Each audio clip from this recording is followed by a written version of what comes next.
beginning. Right. So I undid everything about this automatic serialization, and we went back to having like normal classes and stuff like that. And also we have the serializable interface, right? So for each, what is the goal today? Well, what I wanted to do today is actually started to do in the ASCII language, but I didn't finish the serialization back and forth yet. Okay. I feel I'm close, but I'm not there yet. So for every single object in regards to serialization of a table, we need to go to the serialize and deserialize functions. And O- Okay, that's fine.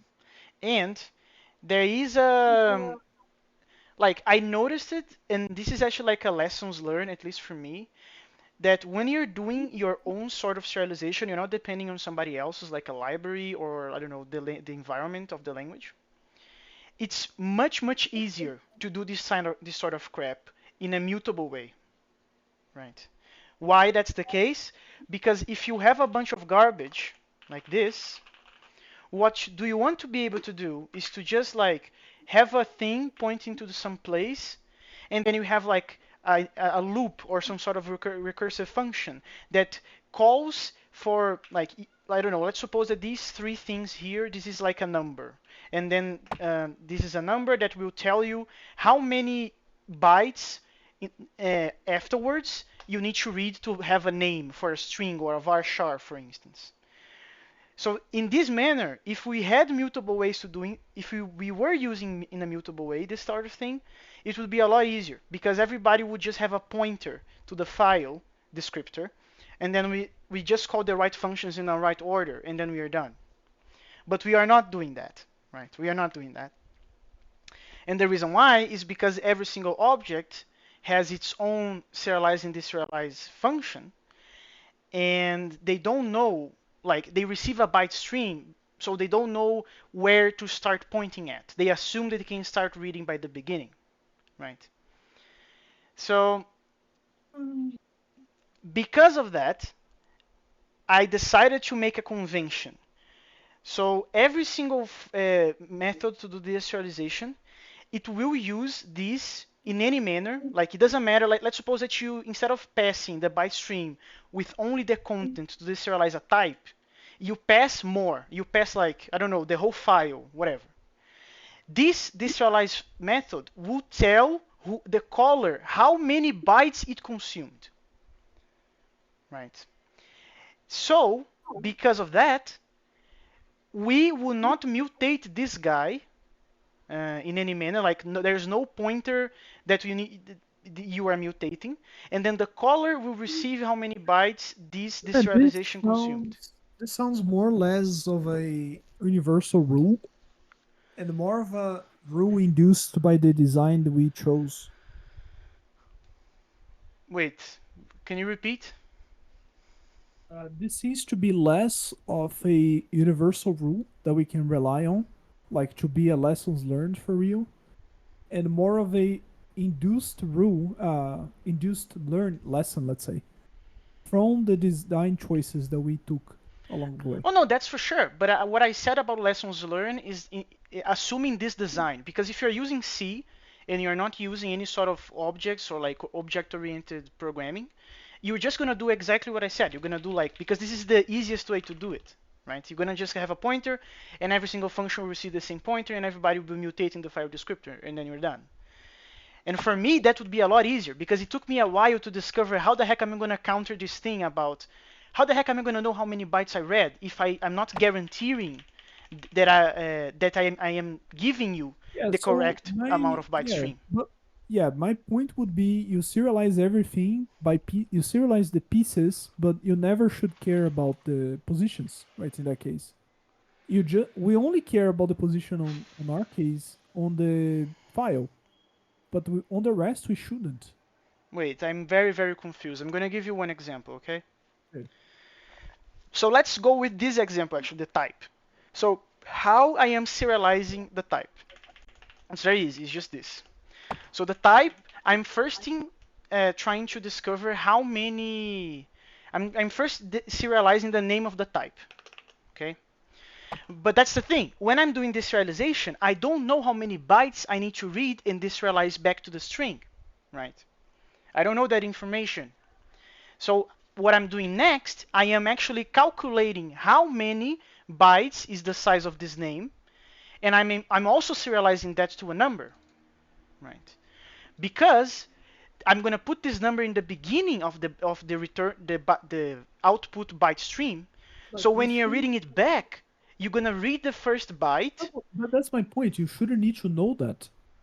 But how are we gonna we're gonna try every single possibility? What are you No, for suggesting? example, we are serializing this with a map we know, right? What is the map we know?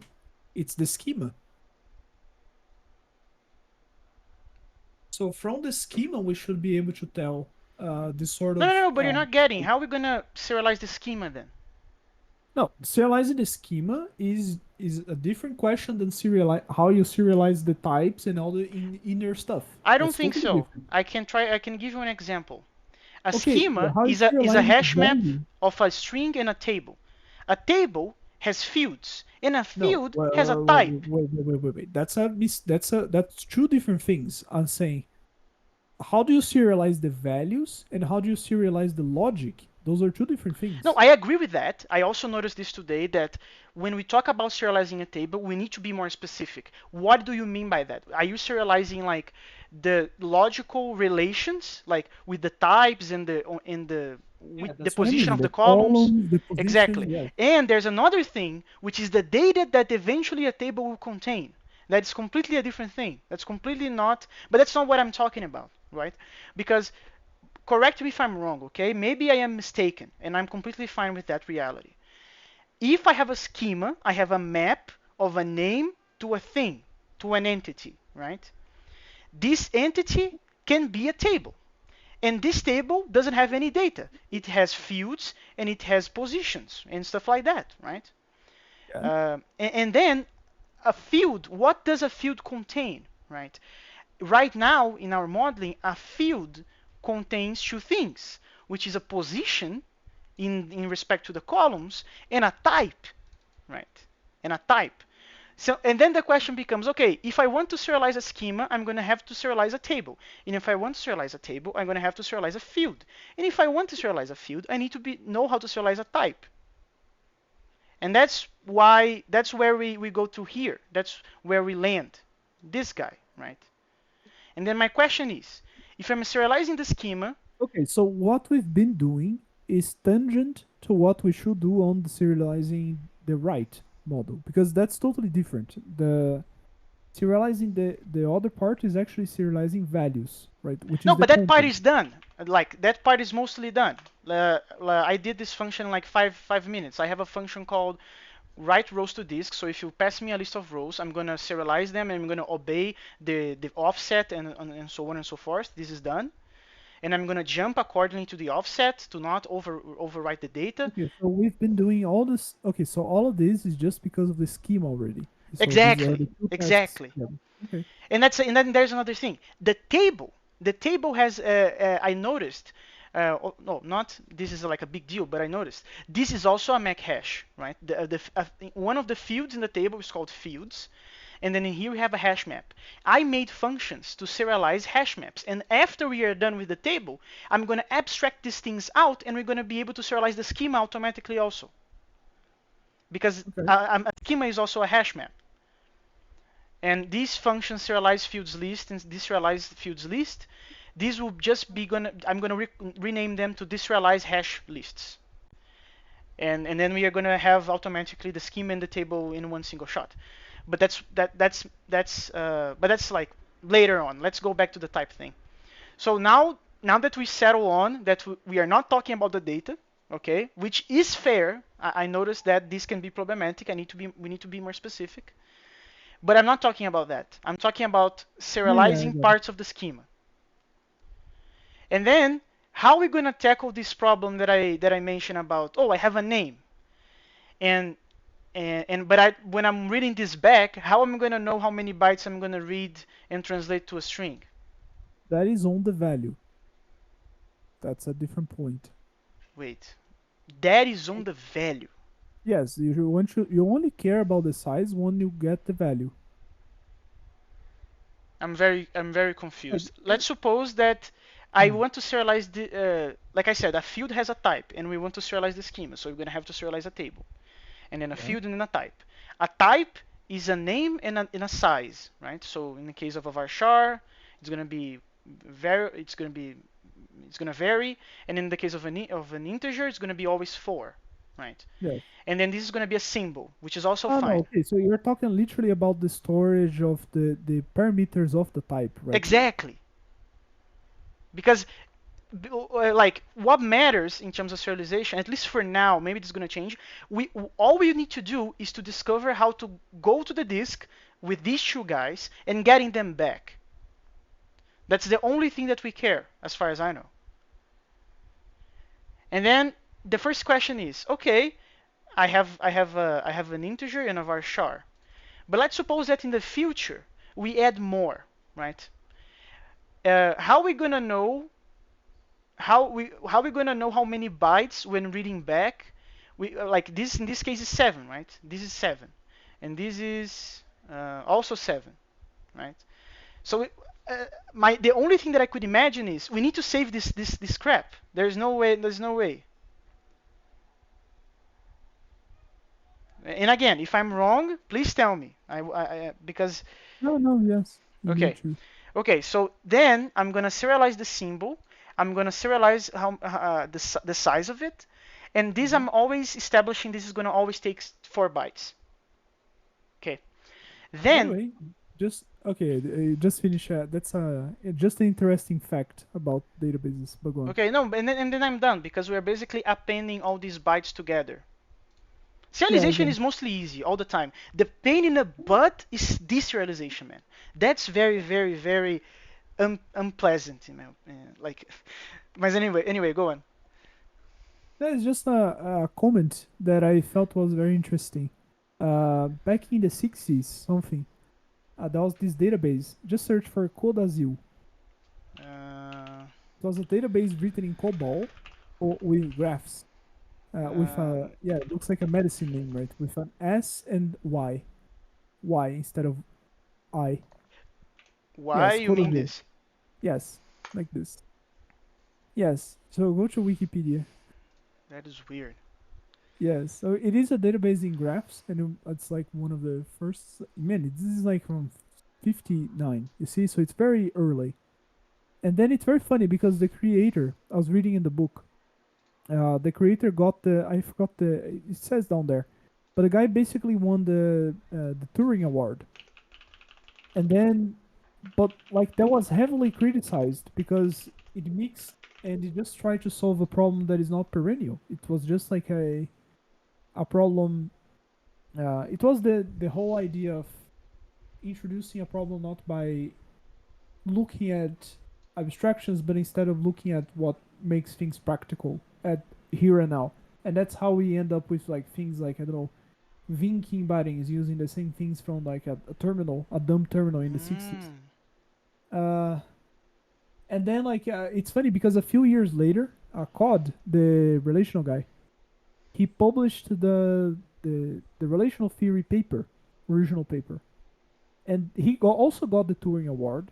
And then like this basically went to all to trash because this is basically just so primitive in comparison to the other that is just like I wouldn't say it's shameful because well it was earlier research and people did it before, but you can clearly see that this took only the practical approach. It didn't take any abstraction involved, and then people created this, Mhm. and that's really funny. That's an interesting contrast that with the past because before people would like be willing to uh, even sacrifice sometimes I would say uh, things that are not practical into pushing something forward that is like with a better abstractions instead of just relying on something that is everlasting practical and just trying to adapt things to fit whatever they already have, which I think is what we do today. Wait, I thought you said the opposite. You said that they decided to go with the better design instead of the more practical one. They decided to go with a more robust design instead of the one relying just on the practice of the time. And don't you think like I thought you would think that we are doing today the opposite. We are not choosing the We one with are. the better design. Yes. That's exactly my point. Oh, okay. Okay. Yeah, that makes sense. Yeah, that's cool. I didn't know that. It's Okay. just that people think that like a graph database they're new, right? But no, this was like from the 60s. Yep. Um, okay, anyway, so going back to this thing, the type is actually the easiest one. Like when you have like nesting, like things that are like containers of other crap, that's where the problem arises. Anyway, so in here we are basically reading a byte, Hmm. right? We are basically reading the first byte here, and then this is the length that we're gonna read in the name value. And then we need to do all this slicing of bytes because again we don't have the pointer, so we are basically grabbing this guy, slicing it to find the amount of bytes that we're gonna transform.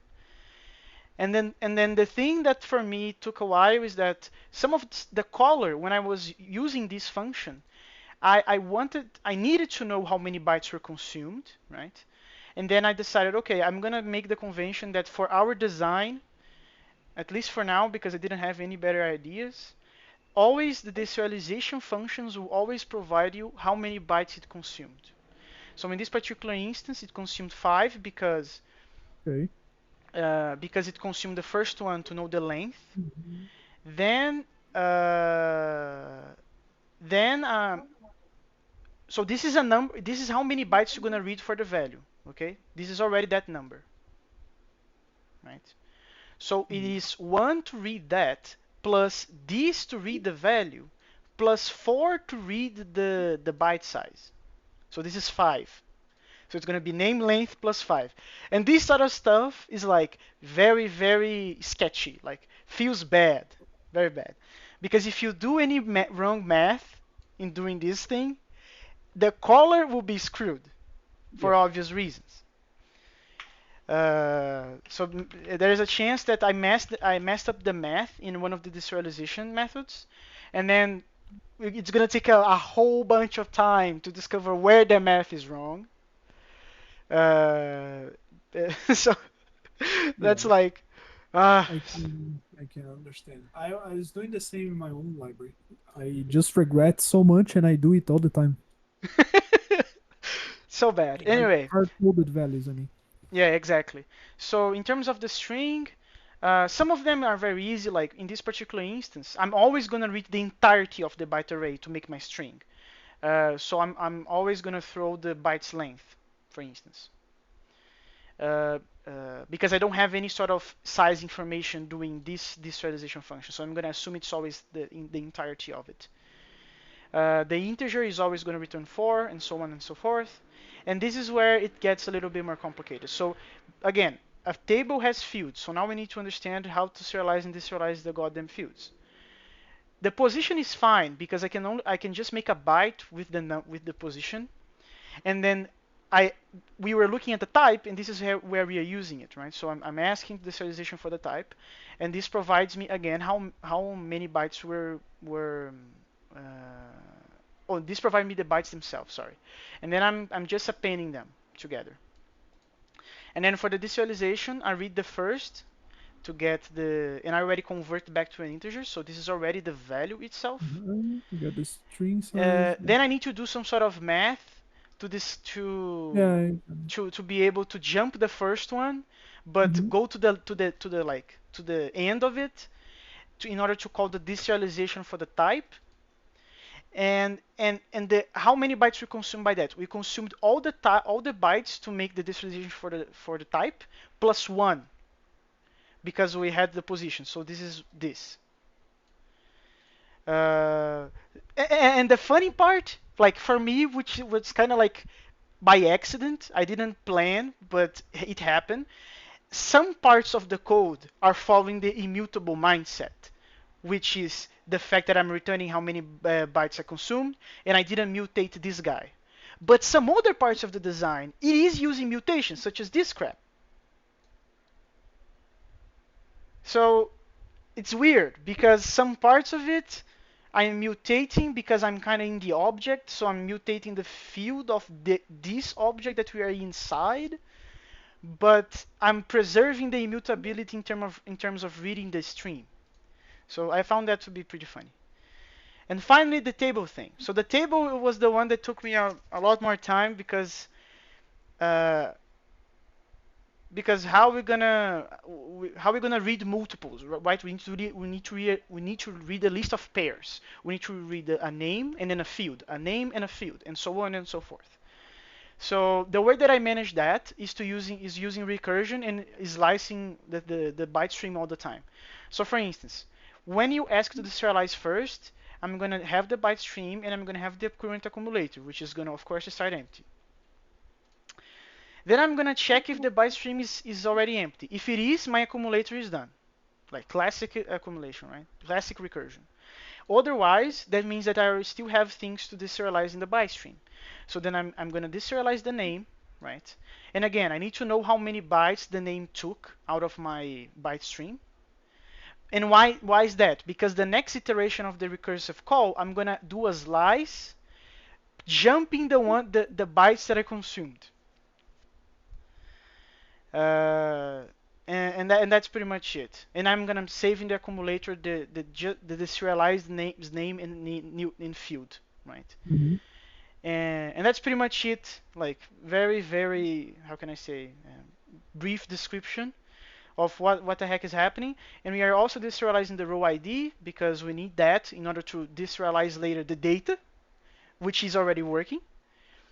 Uh, and we also need to know the fields in order to do the checking, right? In order to deserialize the data also correctly, and so on.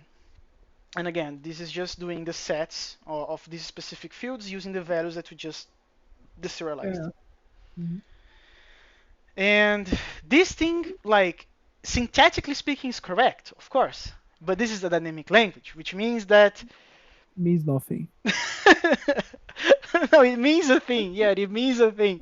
It means that these sort of errors that I'm having here are very bad. First, because the error messages are terrible because it doesn't tell me exactly the line in which this error is happening. It only tells Yeah. me the main function. Like What the if you heck? have an error in a body of the function, it doesn't matter. It's gonna tell me the name of the function, which is this line here, the name of the Oh, main let's function. debug that. Let's see.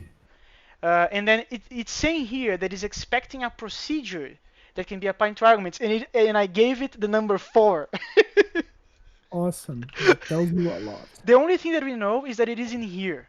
The only thing that we know is that it is in here. What? Where is the place where we do a check of the type? Um, There's a place where we do a match with the type of it, like if it is a procedure, if it is a yeah, table. we do that in some places, but in the majority of the time in places like here. So write row to disk, write rows to disk. I also already made the write table to disk, which is gonna call the serialization of the table that we Can were you just search talking about. for? Can you search on the exact error message? Yeah. So the error message is Not a procedure. yeah. So something is expecting a function, and I'm giving it a number, but I don't know Well, where. yes, but I want to see where that is. Let's backtrack. No, but it is saying the only thing that we have is line 141. Oh, but dude, not a procedure should show somewhere. Or is that a Racket internal thing? I don't think so. Not a procedure. I'm very confused. What do you mean? Isn't that not a procedure R message? I'm very Oh, that's a Racket message yeah, only. yeah. No. Mm. This is not our message. Oh, I finally got what you mean. No, this is a Racket problem. This is like during the execution, it noticed that one thing is asking for a procedure or for a function. And I know a way to debug this, which is just breaking things into tiny pieces and testing one by one until you get to the bug. Disabling pieces of code and just printing things everywhere. Yeah, that's what I was starting to do before it was 8 o'clock. So printing ln, I don't know, hello here, and then doing like that. And I have no idea. I have completely no idea how people develop entire systems like this. It is beyond my understanding. So it is not there.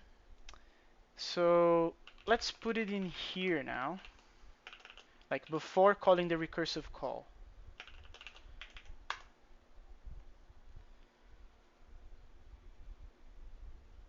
Okay. Okay, so it didn't print. Hmm. Okay, so we know it is kind of in here then. Now, Let's see. So integer, blah, blah, blah. I don't think it is that. Oh wait. like there are What? number fours somewhere. Like Uh, these, they are all number yeah. fours. So I suspect it is in this let star. Which The, one? We have the two let stars. This one or this one that the one? up, yes, this one the Oh, up let's one. actually check that. Let's put the print in here now, and we're gonna know which let star it is the problem is. Yeah, because those that is the only one that has four, right? Okay, So so it printed let's hello. okay, let's see the parameters where four are at. So more byte subtypes. What does that take? Oops, 1 second. More bytes. More bytes is a parameter, right? No, It is no, I this. mean what subtypes take. Oh, it takes a byte string and two numbers, as far as I know. Are you completely sure? Well, not anymore, right? But Did you put your uh, hand on fire because of these things? yeah, it is definitely these two lines, I believe.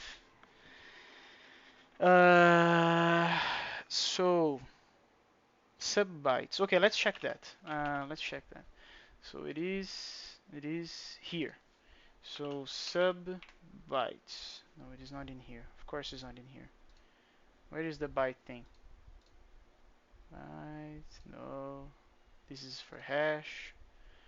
Okay, screw it. So subbytes. Okay, subbytes. It takes a byte string and two numbers. A non-optional number is the end. Uh-huh. Yeah, the end is optional, but we are using most of the time. Okay, so Actually, wait. If the end is optional, what does it assume? Oh, it assumes the end of the end of the end. okay, go to the end, yeah. Okay, that is actually a lot of very awesome because in some places I had to do that myself. Thank you. Okay, so I can remove this crap and do this. But that's besides the point. So in here the for is fine, right? The Yeah, for seems it to be seems fine. like so it is. It seems it can be this for these fours. Oh, wait a second. What? Uh, man, isn't that Mm, wrong? where? Man, invert the plus and the four. Oh, this is wrong. That yes. So the four is not a procedure. Makes sense. Well, for me it would be a lot easier if you just like said that line. Yes, Okay, it now we would. had two hellos, so It probably would it's not in help a here lot. anymore. The problem now is this: contract violation, expected bytes, given 6.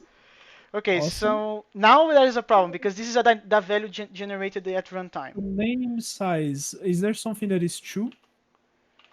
Is there something that is true? Like did you hard code to test loud down Oh the wait, line now it to is true? telling a line that is up there. Oh, it is in here.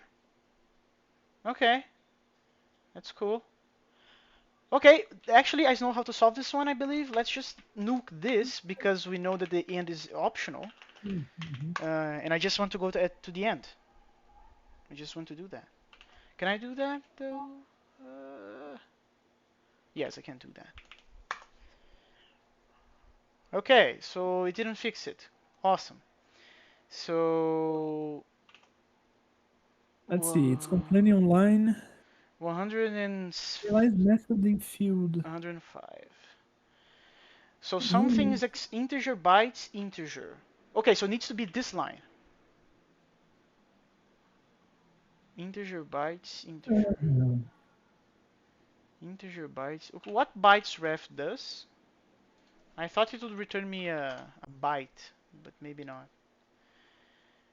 It returns me a bit? What does that mean? Wait. Huh? It returns the bit. Oh Also, wow. what then? Okay, so how it returned the number 6 then? That's a very good question. Um, okay, but this is definitely not what we want. What I think I wanted at the time, it was to like I have a byte stream and I want to pick the first, but I don't know if there is a first in here or a head. I want to pick the first byte of a byte stream. That's kind of what I And want. I think you will have to do it pop maybe. Pop is a good candidate. No. Can't you access indexes? Uh, Wait a second. Funny Because how here. this in this would be easier indeed. No. But that's the thing. That's the thing. We need to stop doing those sort of comparisons because Comparison with Lisp. In Lisp we wouldn't be doing our serialization. We would be doing what we were discussing last time, which is to do automatic serialization because that Lisp supports it. So we would have a headache anyway. Oh, it is bytes, ref. No, wait. Okay, so this is the function that I wanted. What is the problem? I'm very You pass confused. bytes and it's complaining what? It is complaining, saying that it expects a byte, But but you're I'm giving a giving the number 6. no. So But let's this see. Like, function is saying bytes dash yeah, ref. yeah. Let's see. So bytes you pass. Okay, byte stream. Byte stream is the byte stream that comes from here. Can you show where you're calling this? Sure. Actually, it tells me Oh, wait a 140. second. Man. Go back there, man. What? On the set field, let's see. Position this and position value. Is that correct? Yes, this is correct, but I don't think that's the problem because it's saying that the problem is with this guy. Integer dash bytes arrow integer, and this is only being All called in right. here. Yes. Yeah. Okay. Never So, but mind. I still don't understand So how. what does that function take? That function takes an integer, I think. No, this function takes bytes because we're picking bytes, interpreting them as All right. integers, and And transforming back it's to fit an this. integer, yes. It should be. Yeah, but then the question is, this is bytes. The byte stream is bytes. The Okay, k so is a whatever number, integer. and I'm passing 0. And then I'm passing integer bytes. Let's also take a look on what this guy takes Yeah, because I think that's the one that's complaining about. here. Well, it says it is, right? Okay, so it's It the takes by one. stream and if it's signed or not. So that's why I'm adding true here. Yeah, but why do we have any other parameters or is the rest all optional? The rest is all optional. Funny. The rest is all optional. Funny indeed. Oh, Very wait a confused. second. You're just speaking 1 byte? Yeah. Oh man, that's wrong. Do you It's think the 4 bytes. position of the no. But that's the thing. That doesn't matter because when we serialize, we told it to be 1 byte. What? Yeah, this is like I thought. This Yeah, is the this is position super of the silly then columns. because a If are we byte, gonna an support integer. positions that go like a table with more than 256 columns? Like, really? No, my point is like it is an integer, right? A 32, I assume. So it shouldn't be just 1 byte. It makes no sense to try to deserialize 1 byte into an integer. I think that's what's happening with it converting No, into no, no, no, no, six. no, no, no, no. But that's the thing. The integer, like this function. Let me show you. This function. I know an easy way to test this. Just No, but pick I the need to byte show you length this first and print. because look at here. Look at this. And size, which must be 1, 2. Okay, so this is the size, the amount of bytes that you pick. That's different. Then Wait, it should be 0, should it? wait. I'm very confused. For me, this is like to a Any machine machine format code number encoded. encoded in a byte string of length. Yeah, so these are the like ints, a small int, tiny int 32, int 16, int 64. That's what I see. 8 bytes is int 64, 4 is 32. Oh. Okay, so if that's Wait, does that matter for us? It does because Really? think about this: if you're picking a value, bytes ref, and you pick just one, Hmm. do the following: pick the byte ref, copy Mm-hmm. that expression, print it before.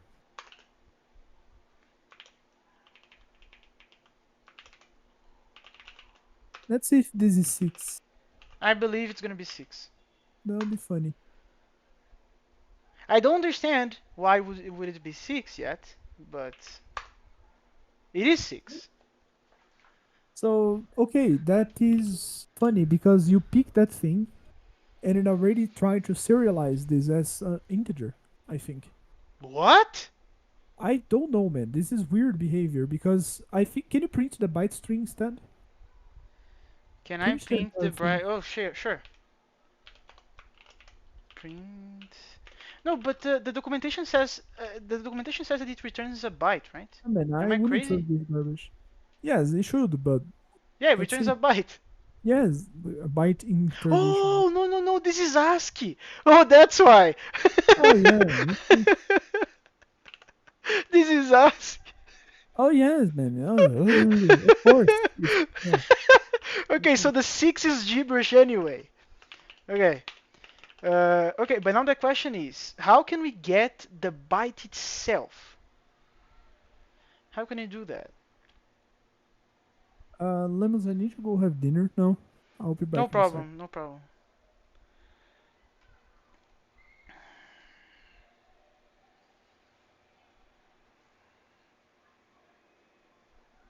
Mm, there is no manipulation of bytes of any sort. Oh, boss.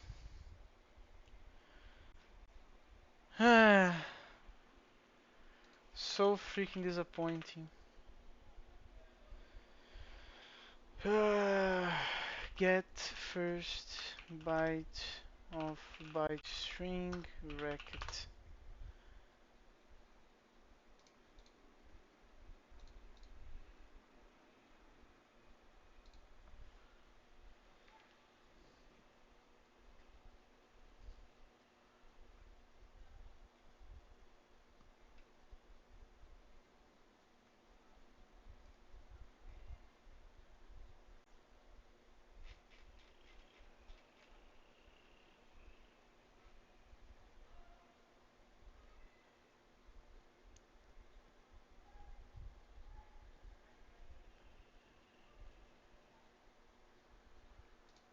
That's very disgusting, man.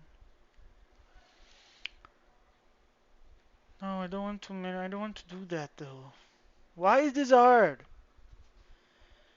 Shouldn't be that hard. Screw it. I'm gonna do the very bad way, and I kinda don't care.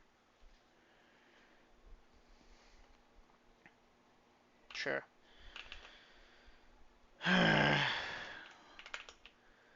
What a lack of thing. So make byte. Sorry, and it's gonna be one and that. Do we have other bytes ref? We do. That's cool. So make bytes one.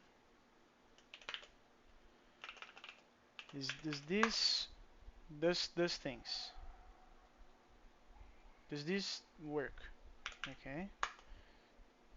Okay. Now the problem is still here. Saying the target is not an object. Oh, I know what this is. I do know what this is. We're gonna have to do that. Which means that the whole modules thing is completely done. It's completely like done. There's nothing I can do about that, I think. Ah, boy. Boy, boy, boy, boy, boy.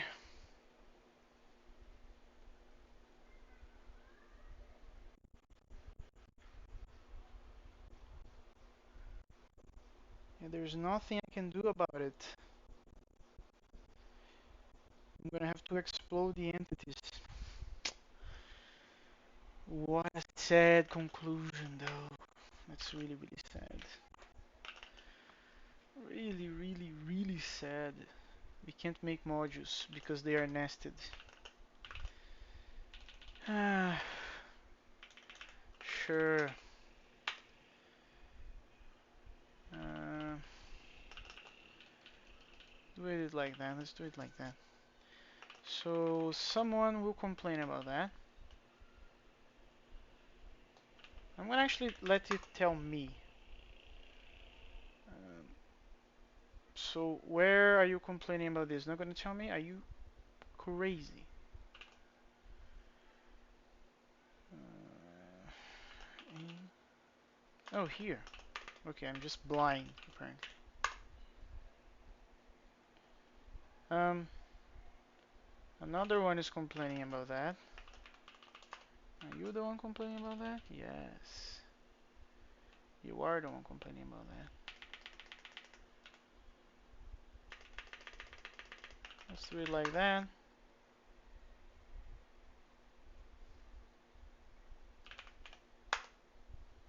Okay. Okay. Line 40. Uh-huh. So it is in here. So it is saying that there's a bunch of crap there. Subbytes. One of these two subbytes is completely broken. The ending index. The ending index. The ending index. Wait. Now I am more confused than ever. The ending index is 0. Hmm. How is this 0? Like println. Oops. It's fine. Is this thing 0? That's my question. This thing is 0.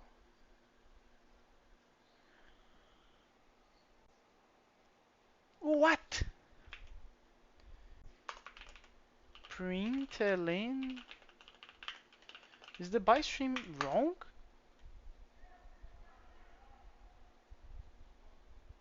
There's a chance the byte stream is wrong. Oh yeah, it is wrong. That's cool. So the byte stream is wrong. Who is calling for this crap?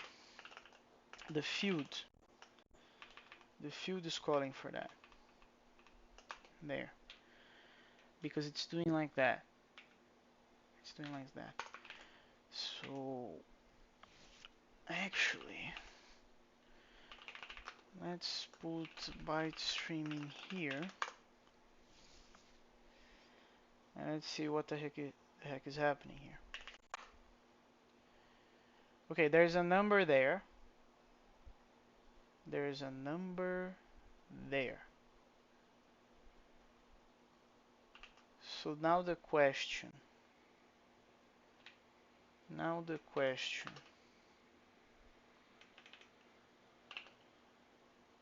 Uh,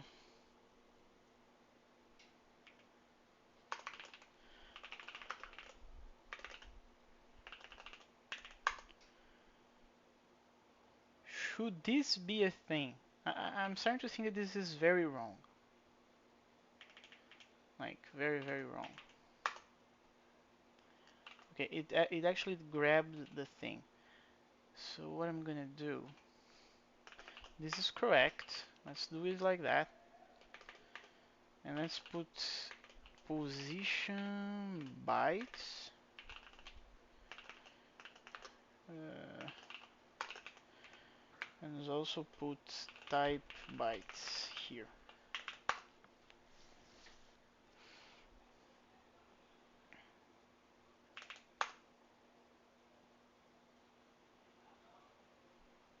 What? Oh, no, no, no, that is wait. The heck? Uh, uh, wait. Okay, the type serialization seems to be wrong. The name? How is the name wrong?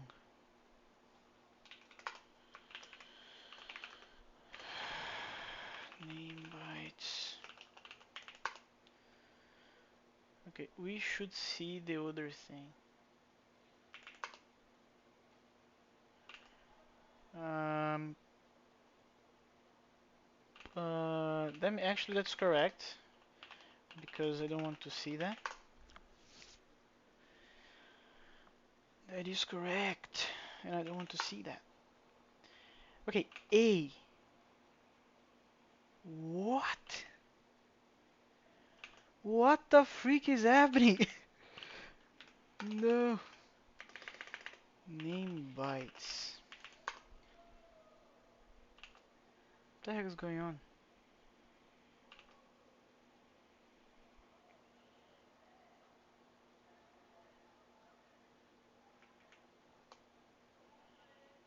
A. That doesn't make sense.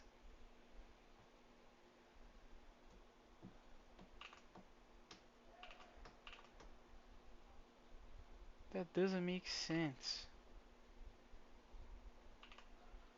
The 24 does make sense because we already have 6 and the size is 30.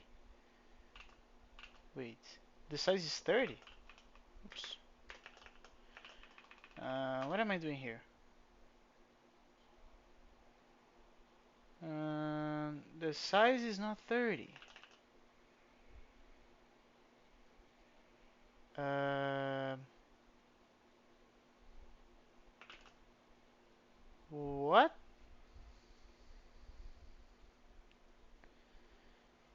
I don't know if I should be paying attention to that thing. Maybe the output is fine and I just don't understand it because it's garbage.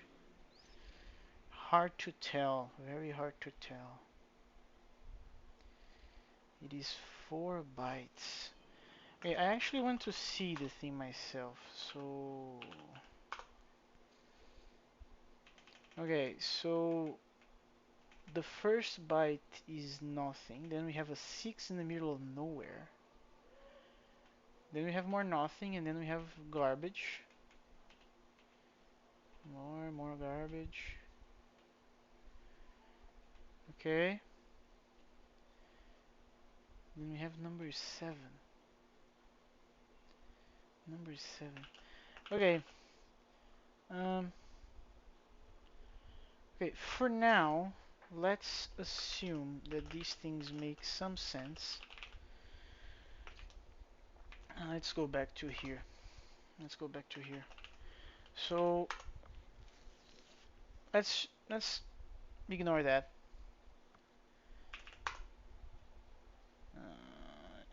No. Really edit the buffer? No. Okay. So what am I printing? I'm printing the positions and I'm printing the type bytes. Mm-hmm.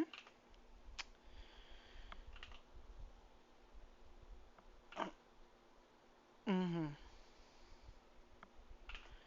Okay, so because of that, I think I already did this, but I want to see this thing.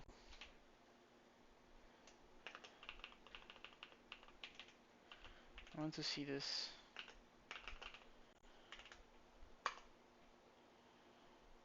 I'm very fine with that being the thing. Yes. Okay. So now it's showing for me the number 6. Showing for me the number 6. Number 6? How does that make any sense? How does that make any sense? What the heck is happening?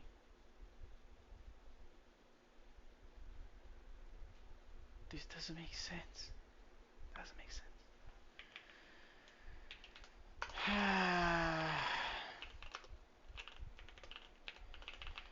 This would be a lot easier with types. Like static typing, I mean.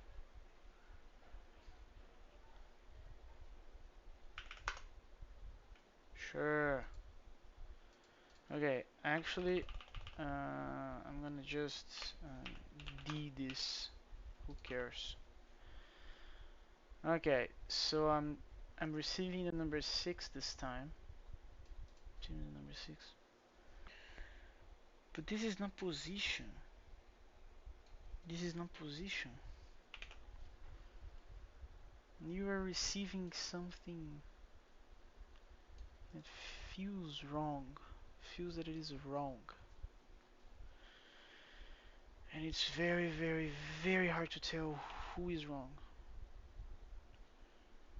Um, um,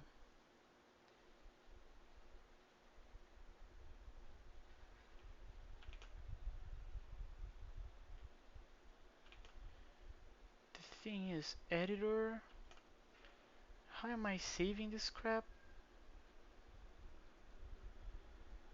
How am I saving?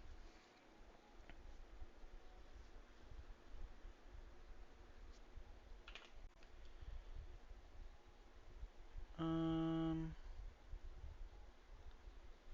it feels to me that because 6 is the number of letters here. Whatever A is doing, it's gonna do that. Then we have the 24, which is the byte size thing. And then there's a 4 here, which is this. Maybe this is the position? I have no idea. Position in a type.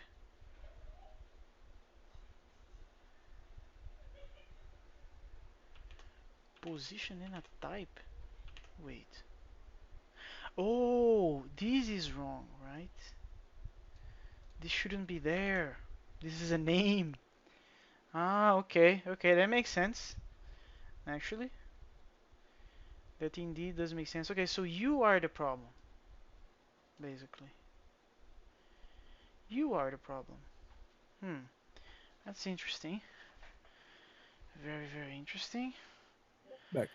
Uh, Okay, I discover after a lot of printing, just I one think I question. discover where My the bug is. just one question. My pull request has been approved in a Friday night. Should I click deploy? Are you talking about work? Yes. Should I click deploy? Uh, uh, Why not, right? well, because if it breaks on Monday morning, you are done, right? Well, that's them though. Like if you're willing to monitor tomorrow and Sunday, then yeah, just go for it. I can just click revert the commit. Anyway, let's go. Okay, I discover where the problem is. So when we are deserializing a field,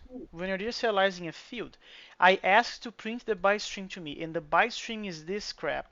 And this is Mhm. wrong. You Oh, know look, why? You want to know why? Because this is not part of the field information. This is part of the name information, which mm-hmm. means that when we pass this byte Why is string it to here, 31.6 though? because this is the amount of letters that this takes. Oh, right, the size that takes. Yeah. So I believe that the problem, this function, well, I'm not saying it's fine, but it's probably not as bad.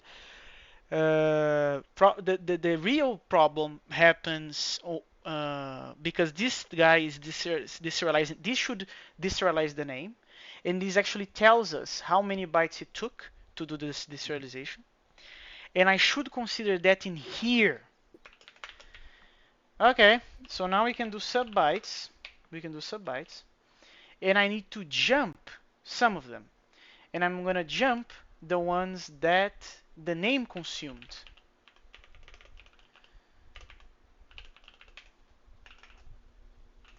Okay,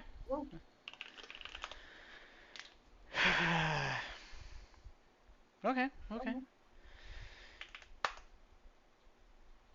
Okay, now the error changed. That's cool. List. Cons editor. This is right because this is position. This is the type information. Yes, yes, yes. Okay, okay. Now we are getting somewhere. And then the problem now is line 141. It is expecting a list, but I'm providing a pair. Okay, so this is a little bit like I don't know why they do this because it's with some functions. A pair and a list is the same thing, like with car and cadre, but with some other functions they are not the same thing, which is very annoying. So, but this is promising though. This is promising. Apparently, it could deserialize the field. That's very impressive in my opinion. So now we need to append. Okay, so this guy is the problem. Right, this guy is the problem. How do I append things to a list? I was pretty sure it was append. Magetta, you there? Append to a list. That's cons, right? Oh, append only works list with lists. Yeah, cons is like an element and a list. Yeah, but how do I insert?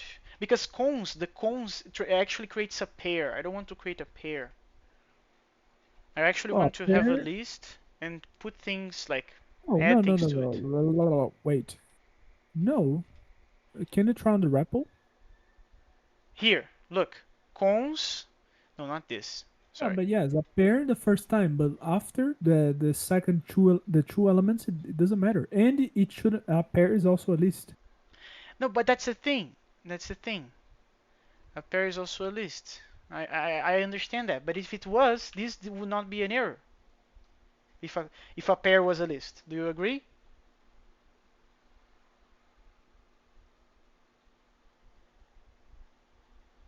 I was expecting a list, but you've given a cons. And it failed. See what I'm talking Oh, about? oh wait, go back there. Sure. Oh, code me. Oh, Go to that cons. you're talking about these cons, right? Yeah, Yeah, this let's is the see. problem, by the way. It's complaining that this is a list, and it was expecting Where another did you? list, and I'm passing because I thought this would pick the list and insert this element because I want to add pairs. Each Well, element of my list is a I know pair. one way that is somewhat cursed, but it works. No, You we know can do splice? this. We can just do that. No, no, no, no. But I You don't know want to do that. splice? Splice? Search for splice. Splice. No, yeah, yeah, but nothing there, right? Searching like interwebs. Splice racket. I don't know if they call that in Racket. List Searching, splicing. yeah. In these Search solutions. like search Emacs Lisp, man. Nah, serious, like splice Emacs Lisp.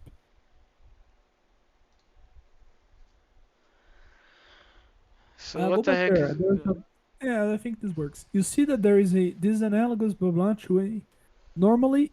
Okay, let's read everything. Normally, each entry in a list or vector type specifications describe a single element type. But when the entry contains an inline T, the value it matches is merged directly into the containing sequence. For example, if the entry matches a list with three elements, those become three elements of the overall sequence. This is analogous to comma and then at sign. Yeah. That's what I mean. So go down there. I think there's an example. No, this is only the two Just go examples. to Emacs, man. Let's run a quick example there. Um, What better just way go to to learn Emacs Emacs than Emacs? Scratch. Yeah, just go to Scratch Buffer. Uh, Okay, so do the convert to eLisp mode. Emacs Lisp mode. Emacs Lisp. There's no eLisp mode. Yeah, Emacs Lisp mode, the second. Okay, so type this. What type here? Da-da-da. So you can Weird. do. I think you are aware of this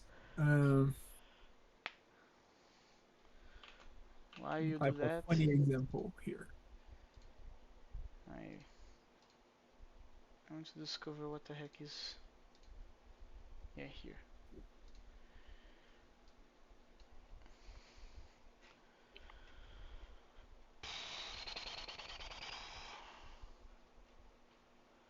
List So operations. paste that example I sent, and then paste this one here.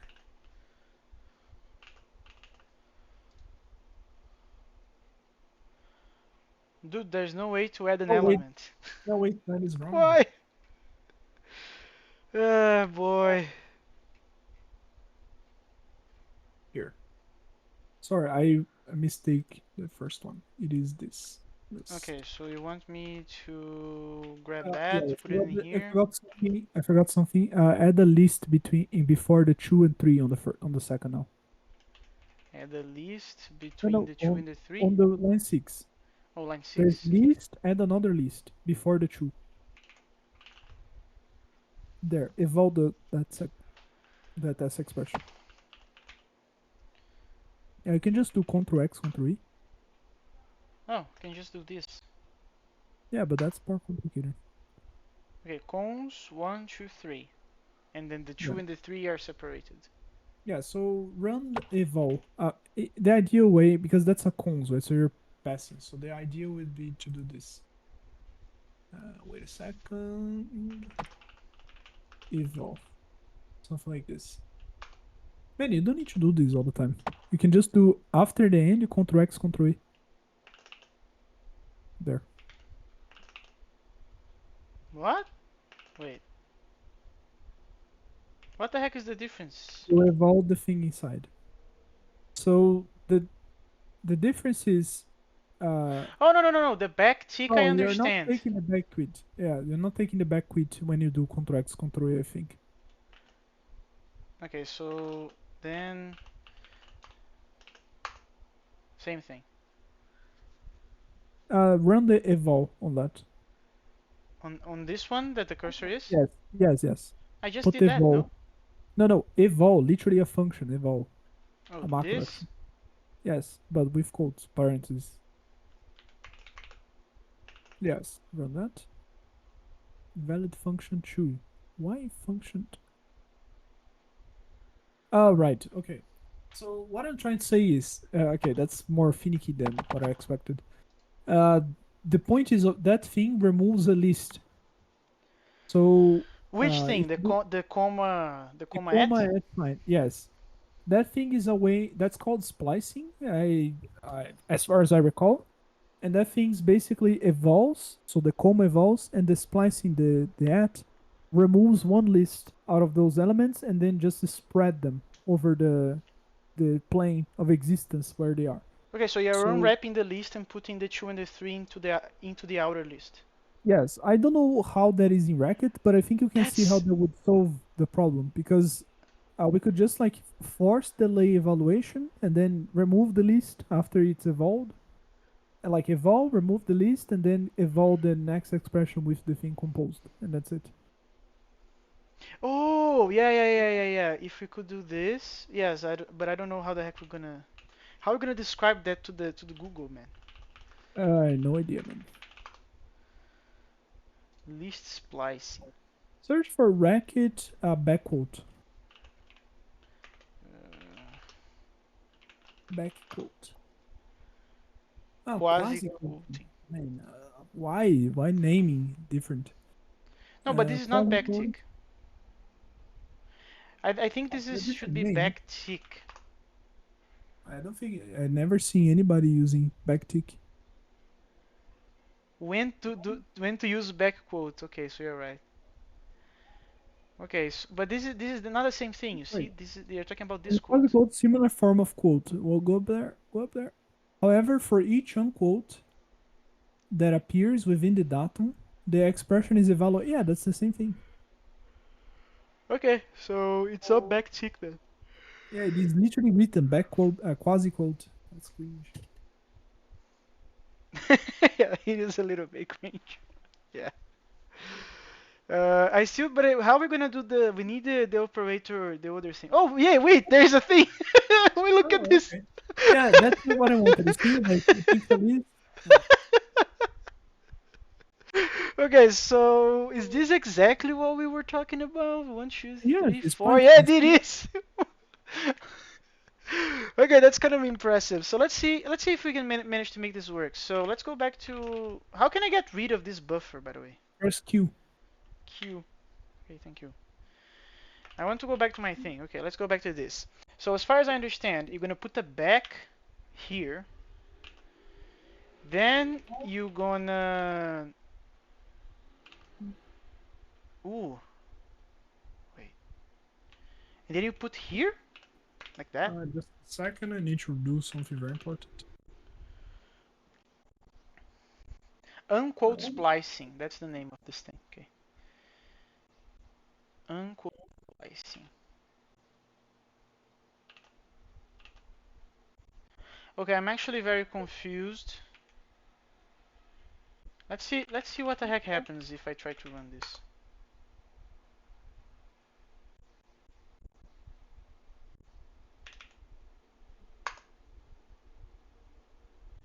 Okay, it actually did something. I don't know if it's correct, but it did something. Let's do the following. Let's save this line. And I want to do the safer way, and then later on we can experiment on what this does. Because right now I know for a fact this will work.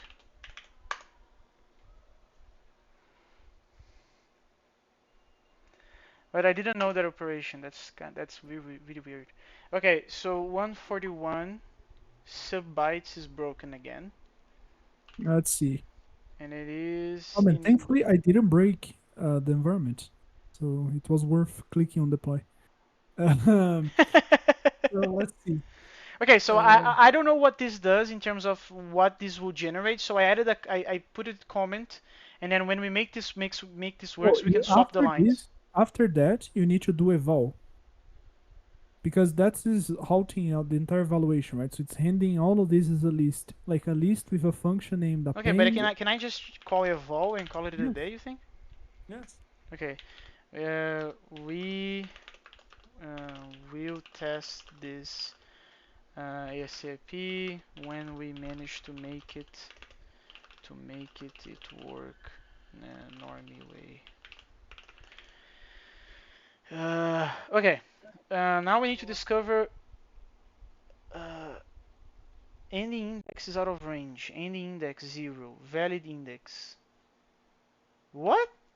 Valid range 0, 0. No, but the byte string is empty. That's why it's 0, 0. Yeah, but why this if is not triggering that? Maybe that. The hell? Don't you have a byte empty? Something like this?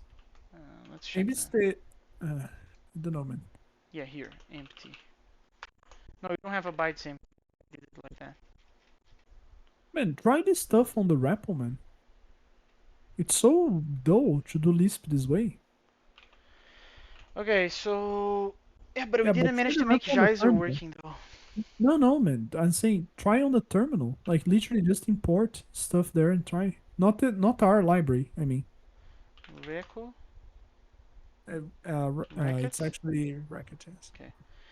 So my question is, what is the answer of um I don't know.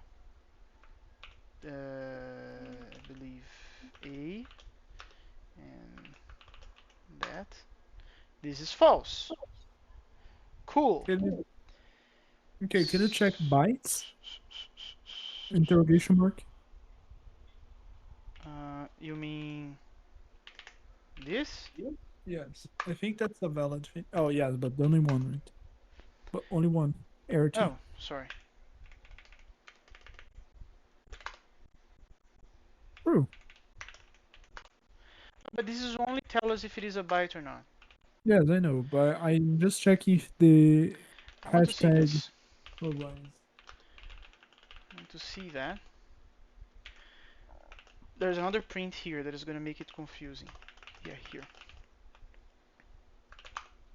Uh, Control D. okay. So why? What is it? It has inside? Because the if for me should just save it. It has nothing.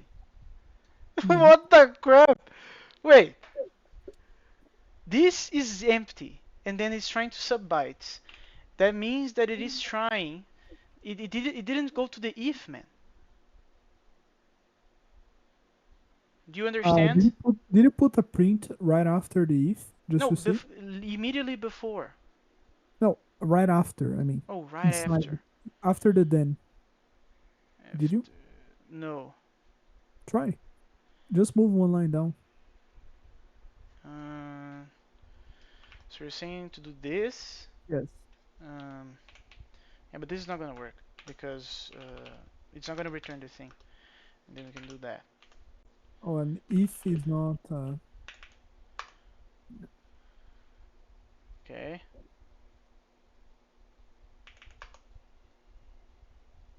No, it didn't reach. It doesn't reach there. Like, go for the else. That's odd. I'm very confused. But it seems that we are almost there. Like we don't know Yeah. the contents of the final table being serialized, but you were very close. But how is this if not being the barrier? I don't understand that. I really don't. The sub bytes, these sub bytes that is breaking right now, it should never happen because we already reached the case in which there's nothing else to do. It's completely not a thing. But the fact that it's doing sub bytes, it Oh. means that we are doing some crap. There is a is empty, but that is on lists. Can you try to see if that works Sure. on bytes? Because bytes are well, these bytes are their lists as well, I suppose. Is empty like this. Are you, Yes. is, I okay. think so. Why is it not showing? Okay, let's check that in the Oh, sorry, documentation. empty. Only empty. Empty question mark? Yeah.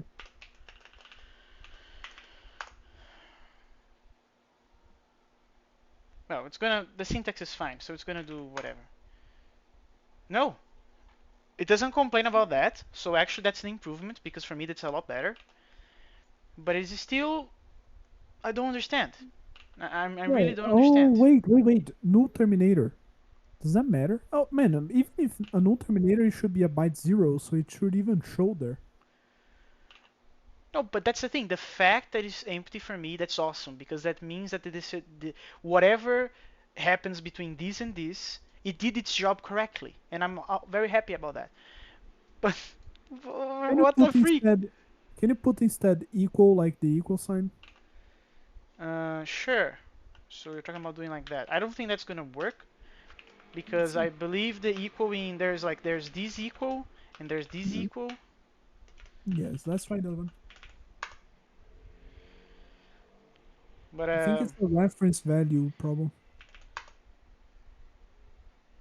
Contract uh, violation expects a number. Okay, so it is just equal or EQ. EQ. okay. So let's try the one that I didn't try yet. Please, just works. Oh, it does. It did something. It is wrong Void. because it's void apparently. Oh, I mean, if it's causing side effects, no, No, it no, no. might be But this right. is not causing side effects. Because look, this is what we are doing here, my man. We are writing it and reading it immediately afterwards. Right. Any red void. Yeah. Okay, maybe the read is broken. Let's go there. No, you can print there. On the Mm, oh no, sorry, the read. the read seems to be fine. Now I need to check what the deserialized thing is doing actually. Maybe it is void. One second. Is this return void? Yeah, okay, so that's the problem actually. So let's actually return this crap. Let's do this. Yeah, that's fine. And how the heck we gonna compare them? Maybe compare. Yeah, that's what I mean. How the heck we gonna know if this is correct? We Well, don't. So I have a first guess, which is to we should do an ask equality on structure. exactly. I'm gonna ask is table. Uh, yeah, let's do it like that. So I'm gonna grab this. Is table I equals to use the, that? you can use the threading. Oh, do you No, know more no, no, operators on that no. for that? No, you in this case you have there you need to use the S thingy. Yeah, forget about it, man. That'll just make it more complex. Okay, so let's actually call this guy out, and we don't need. Well, let's keep the reading. Why not? The writing, sorry. And let's see. Um, I'm gonna be really impressed, of course. I Uh, equal like I'll typed. okay, sure.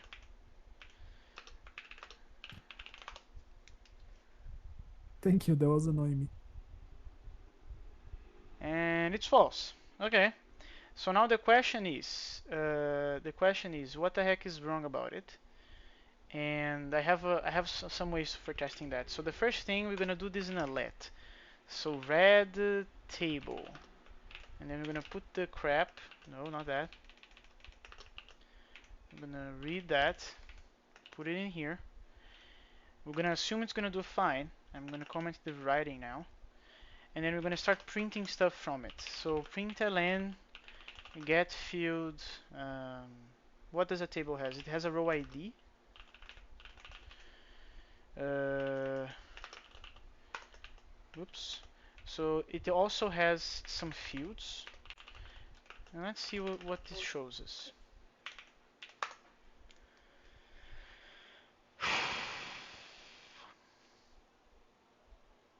Okay. Okay, that looks right to me. Yeah, the names are fine, right? The names are fine. So probably the fields are broken. So in order to do that, this is already a let star. Awesome. Or So maybe since it's a hash, maybe the hashes inside of it are wrong. exactly. No, yeah, that's what I'm guessing actually. They're not wrong, different, right? So get fields. We're gonna get fields from the read table. Do we have a hash equal? Yes, and we do have equality for hashes. No, no, I mean hash dash equal. Yeah, yeah, Oh, this so is the why are we thing. not using it? I don't know what you mean we are not using it. Why didn't we try with that? Are you talking about doing something like Yeah, comparing the result with this, with the read table. get fields get fields table and then read table read fields. Oops. Okay. I think that's gonna be a very strong false. Okay, and it's wrong. Of course it is because this is wrong. Like I'm very certain this is gonna be false. Oh wow. Okay, so I don't know how to use hash equality. One sec. Where is the yeah here? So hash equal. We have If four v equals. equal always. Awesome. Okay, returns if hash compares keys with oh, is to see if there's an entry that is equal. Yeah, that's kind of weird, but okay. Okay, this is the same thing for but for values. Can we compare equals, my friend, or is just like equals as we normal? Wait, wait. Yeah, I think that none of these functions is like equality between hashes. It is EQ or equal. Yes. Yeah, Yeah. that's Okay. So let's go back to what I wanted to do. So the first thing that I no want, weird name for those functions, but yeah. yeah, the names are weird. I want to see things about it. Can you show me things about it? Uh, what the heck is this? Oh no, these are fields. Okay. Um, okay. So what do we want from fields? I do know what we want. We want to pick them, and we want to apply a function called hash list. And um, Oh man, you need to run that on. You need to get the stuff from the fields inside. Um, You need to pick by the key, which is like the column, and then pick the fields inside of it. mm-hmm. This is gonna throw me like a list of objects. Cool. Uh, okay, so let's go to each one of these objects. What does a field has? A field Don't has a remember. position and a type. Cool. Yeah, print that type. That will fail, right? Oh, I need a map, right? I'm Yes. dumb. Okay. So map um, this crap onto, yeah, I want kind of like that, and it's Uh, broken. FN, Oh, you need to this make a is not lot of it. ASCII. I always forget that. Okay, thank that. We have a field. Oh, not By the that. way, you can type literally lambda there, like the lambda. Oh, you mean the Greek letter? Greek, yes, That's cool. Get field bad syntax. What am I doing? Oh, this is an expression. Of course, I'm dumb.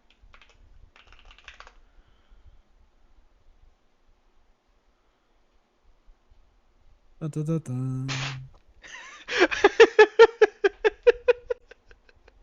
Okay, this is something. This is definitely something. Well, this is nothing actually.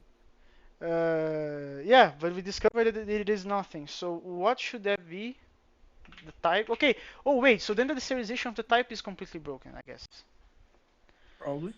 Um, the names are fine though. That's good news. So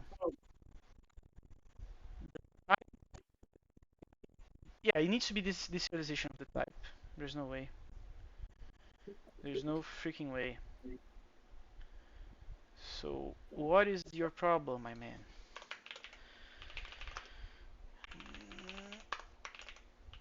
I mean, I really feel the pain of using a little bit more underground language. Yeah, but you're using SML. Like, you should be already used to that. Man, I think SML is not even 1 inch painful. Ooh, In comparison to Ocamo, man, it's like ooh. Okay, my there's some math wrong. That's the first. Varsha. Yeah. So there is a math is not being done correctly. And I think I have a feeling that I know why. Some magic So index cropped. I'm gonna put a +1 here. Oh man, yeah. Here we go. Okay, that fixed one of them. That definitely fixed one of them. What is the number? The number is the byte size value. And how that is 5,000. How the freak that is 5,000? Um, okay, so let's actually put a +1 here as well. Because like we go from 1 to this guy and then And from then that guy forwards again.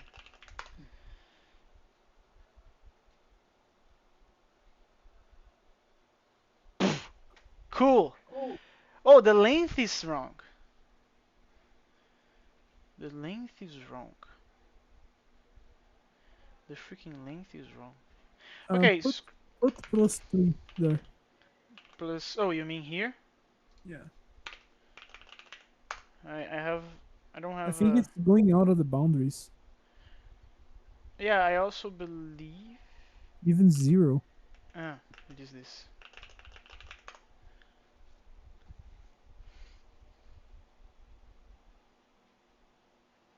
No, 20. you were right. 20 was, yeah, so Congrats. 20 was the actual value, right? That we passed to the Yeah, no, varchar. 20 is is the size of the varchar.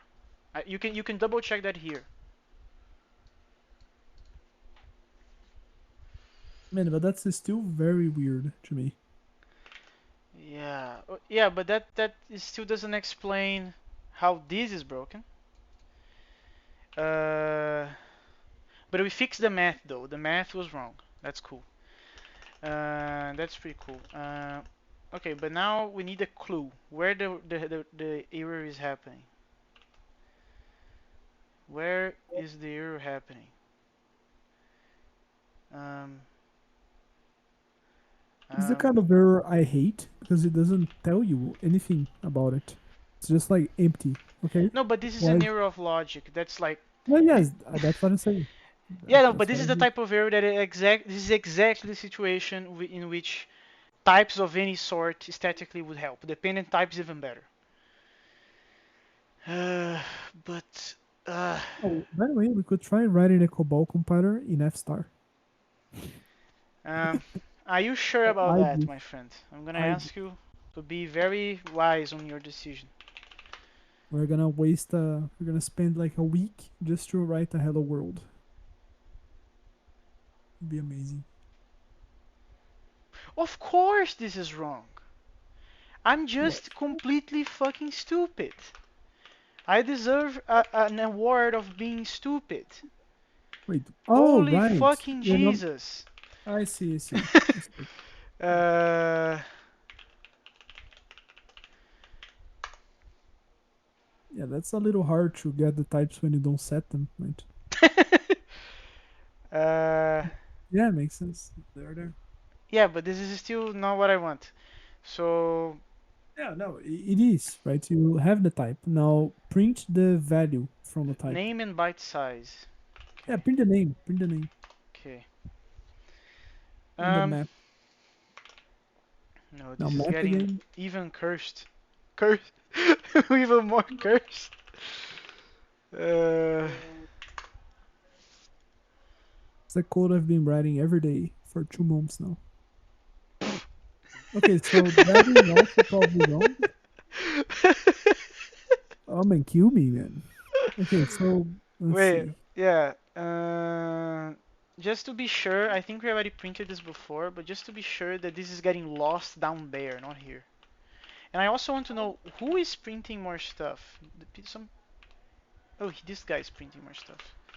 I Oh don't wait, need you. don't you need to set the name inside the type? You're setting it where? I'm setting it inside the type. Yeah. What? So let me show you. The sets are happening. See? Yeah. So the name is being lost because I'm printing this guy and this guy is correct. Even but we are having empty lists after. So this is getting lost not in here. It is like an upper level, let's say. So let's go back to here. Oops. Let's go back to here. So now we are setting, which we weren't before, because, and of course,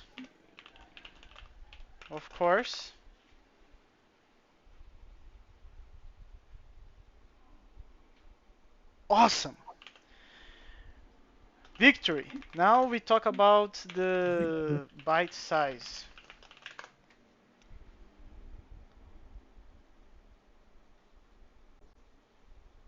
Wow. Okay. What else is a thing is a field composer of it? A position? Yeah. So we can nuke this. We can nuke that. And instead of getting this, we go for position. We should have a 0 and a 1.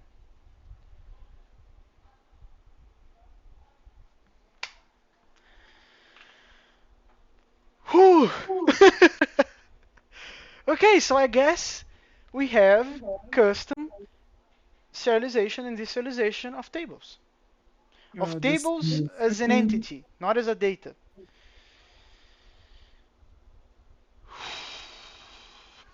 Okay, what do you think about that, Maget?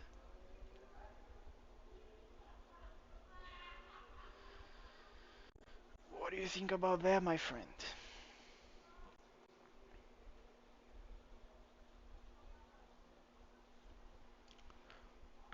Okay, I'm back. So Success. right. So now next steps. Wait, Let's wait, think. wait. There is another thing that I want to test before next step because next step is Maget KL, but I don't want to do that today. there is like a integration test. I think that's the proper name that like web people call it. There is an integration test that we can do now because now we have our end to end is much larger because now we go to the disk, we have our data, we write the table like entity, we can read it back, and then we use that table that entity that we just read to write data now, and because we also have a function to do that.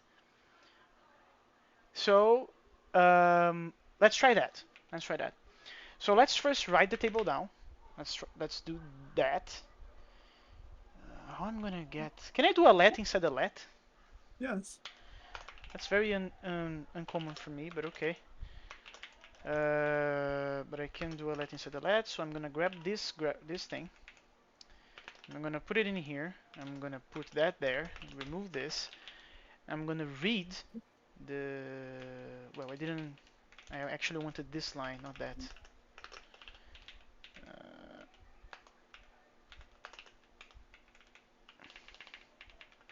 we can do this. Oops. We can do it like that. After we read the table, what we want to do, we want to read data from it. No, can we read data? I don't think I made the function to read the data. I only made the function to write data. So we need this thing. So I'm gonna go there. Uh, I'm gonna. Oh no! First I need to add this to the schema, right? Right, Magetta? First, you're going to. I didn't get the question. I have a schema, right? Yeah. I have a schema. Mm-hmm. Uh, how do I do that? I do list, I believe, like that, like that. I Okay. wait, man, I didn't. Yeah, you can make a schema, an empty schema. Now Yes. I want to add things to it. So hash whatever. I think it was set. I don't recall. Set. That's a good one. Um, yes, it is that. Okay, Yeah, so it but there are is. multiple types of No, no, sets, right? no, no, no. But I remember being this one. So it's schema. This returns void. Yes, because it's mutable. Then I'm gonna do programmer read table, read the table, and then I'm gonna write two rows to this. I'm gonna write two rows to this, and I need to go to the IO function, and I need to pass a thing here. No, not that. I need to pass a thing here. So as far as I remember, the syntax is this. So data, I want this to be true. Okay, so let's see what the heck was gonna happen now. So I'm writing a table from oh no, I can't have that thing empty, man, because I need to write that down first. I need to write that down. Oh no, this is writing the logical table, not the data. Again, this is writing entity table, uh, not data. You dumb idiot. Okay. Then we are reading that table back from the disk. We are reading that back. We add that table to the schema, and now we're gonna write data into the disk using rows that are gonna be comparable, that are gonna be checked by the schema. Yeah, that's what we're gonna do. Okay, okay, let's do it. This works. It doesn't, of course. Hashref. Am I typing programmer correctly? Yes. So IO line 40. Programmer. Line 40 on IO. Write table to disk.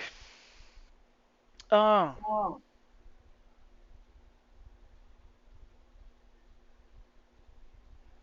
That's actually a very good question. Magetta, what do you think about this? Let's see. So What? when we want to write a table to the disk, I'm talking about the entity, okay? So I'm talking about the Yeah. logical relations and Yeah. stuff. Do we want to be able to write a table to the disk? Do we want to write the table itself, or we want to do a lookup in the schema? What's our premise here? We want to write the table itself, or I Yeah, didn't get the look, question. look, look at these arguments. We have a thing called schema and a thing called table name, right? Mhm. This is doing a lookup in the schema, trying to find this table and then writing it down in a file. What I am asking you is, do you see it makes more sense being it like this, or I just pass the table here? Oh, you mean the object itself, right? Exactly. I think it makes sense passing the entity as itself. Sure. Uh, but I remember why it's like this because that was a function where we don't. This write table to disk was a function where you pass the. It was part of the writing the rows, right? Yeah, So yeah, yeah.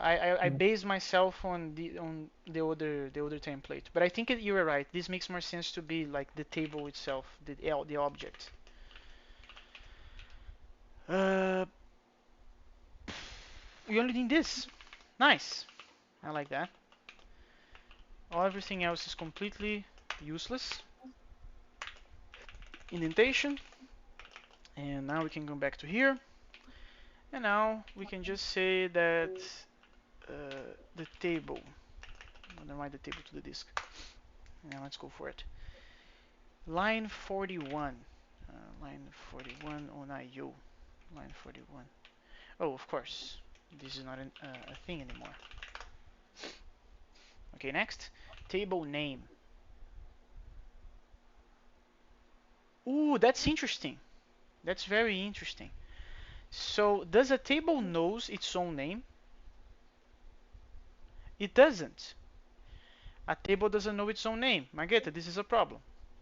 table doesn't know its own name. It does on the. It should know on the outside scope, Yeah, but yeah, yeah, on but the. the outside scope was the schema, and the schema is not here. We can't put the If you're table name using here. classes, just put it there. Yes, since it's using classes, you can just pass. Okay, so programmer. Okay, it's kind of weird that the table doesn't know its own identity.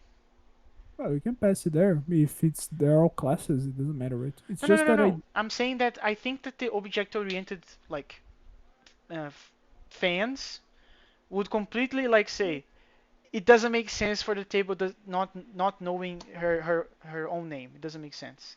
The table should have that information because right now that responsibility is completely in regards to the schema, right?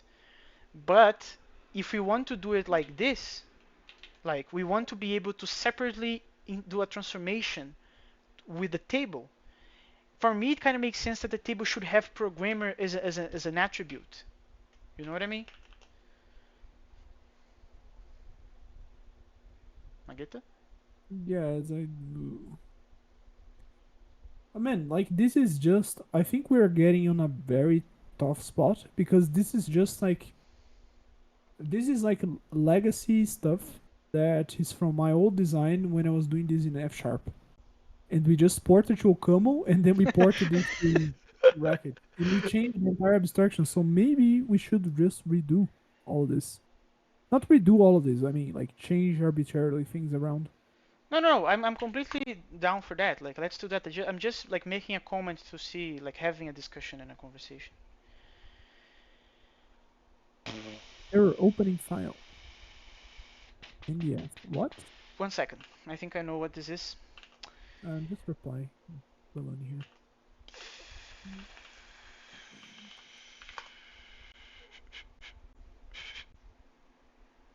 Um,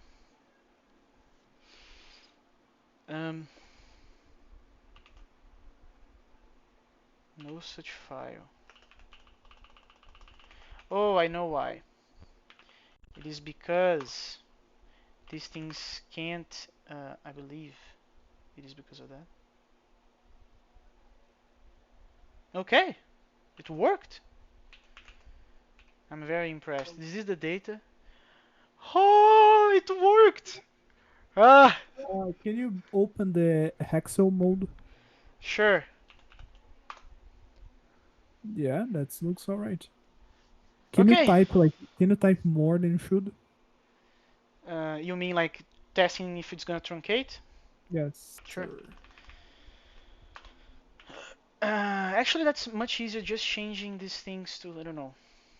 This Okay, is. now that we can write the database to the disk, can you make a function that when you open a program, it tries to read from a file, the schema, I mean, and then if it doesn't No, find but the we don't schema, know. We don't know how to read and write the schema yet.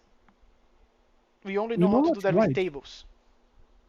Yes, but all you have are tables.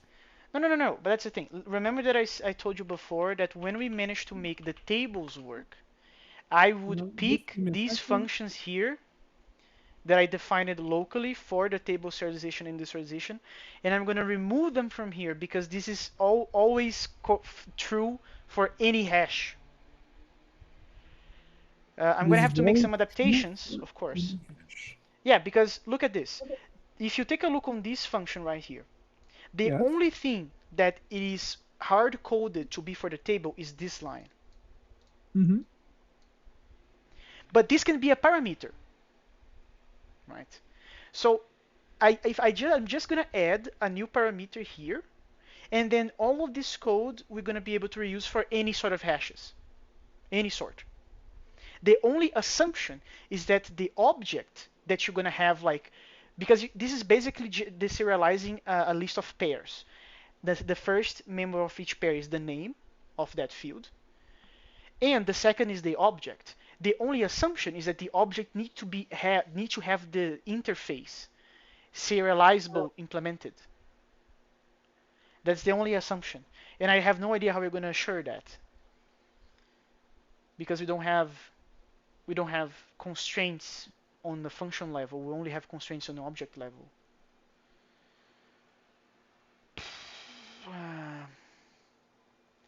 That's tough. How do people, old people, solve this? Do you know? No. I mean, I think they wouldn't reach this problem, to be honest. Yeah, I'm serious because our design is weird because like in a normal class, you pass it's still very unclear to me. Like let me try to describe you the problem. We have a function, right, which is a reusable function. We want to be able to all other classes use that, but we want to the objects that want to use this thing to have some constraints. That's what we want. Yeah. In F sharp or Haskell, the type system will do that part, right? We would have some sort of constraints in the type level, and then the function will work with any generic type that has that implementation of that constraint. But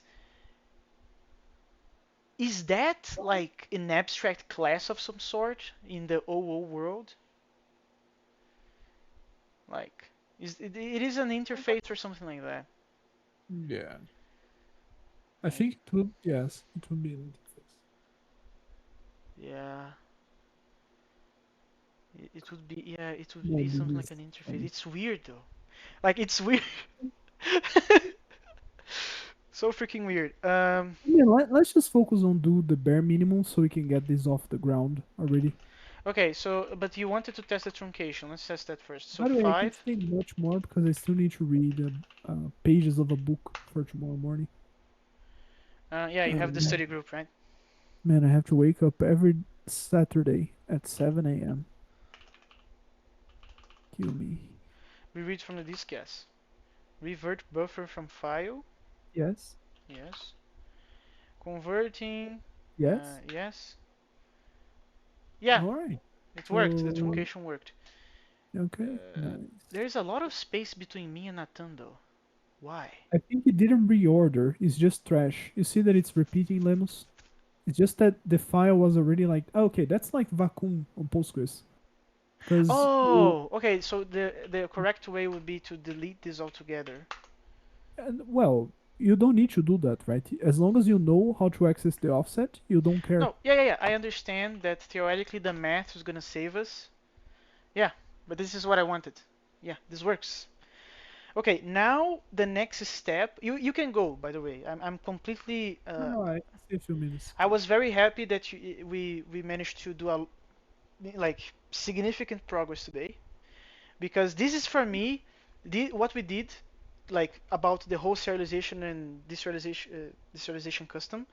This and the B3 will be the boring parts, and everything else will be kind of fun.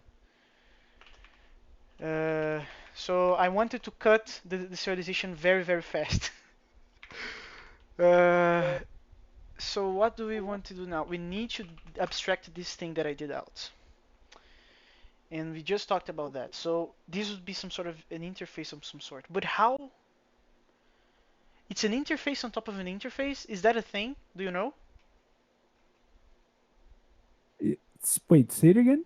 I didn't We want follow. to have a constraint that says the following.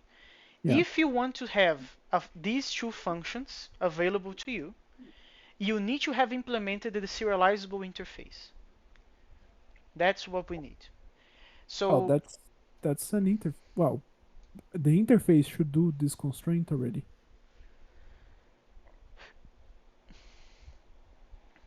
but Because maybe the, the maybe I the am method very. you want should be on the serializable interface, and then you can only have them if you inherit it, implement it. I mean, Yeah, but that's exactly the opposite of what we want. Do you like, let me try to give you an example. Look at the serializable interface. This we are defining like what do you need to have in order to be classified as a serializable, but you need to implement yourself the implementations of these two things, correct? you need to update. Yes, you need to implement it yourself. Yeah, Yes, but what we want is the opposite. We already implemented for you. We already implemented for you. This is going to be the same code for everybody. But the constraints that we need you to have is in order to use it. So this is like type classes like 100%. wait, But I didn't get it. In the order to use it, yeah, let me try to let me try to type it down to be more clear. When you have an interface, you define what do you need to have to be something. But yes. the class that is implemented the interface, you yourself you need to implement the somethings yourself, right? So this is the typical scenario of the serializable and the byteable, for instance. What we want is the following: we have something for you implemented. You need to have this interface implement the this constraint, other constraint, let's say other constraint I think implemented I get it. What you're to saying. use So you it. already have a function, let's say, and you want Exactly, to make this function available if you only if exactly, you are. exactly. Uh, This is interface in my mind, and this is type classes. Let me see how we How do do that. you do that? Because I like I'm an idiot in think, OWO apparently. let me think here. I don't know how OO would solve this, but let's try to think. I'm trying to think in ML. I would have a module Yeah, I that guess has it that would be module implemented, based. that would have that implemented for me, and then I pass the type inside Yes, another module yes, as a functor. Then yes, I have the thing. yeah. But Like it what would do you involve the do module when system you have? and the type checking, basically. But what do you do when you have types that are like literally took the clown pill? Let's How do see. you solve this problem in OO? That's a good question. Let me see. Let me think here for a second. Like in OO, you are enforcing a hierarchy, right? Down. Yeah. What we want to do is also enforce a hierarchy, but it's a hierarchy with we have something implemented for you.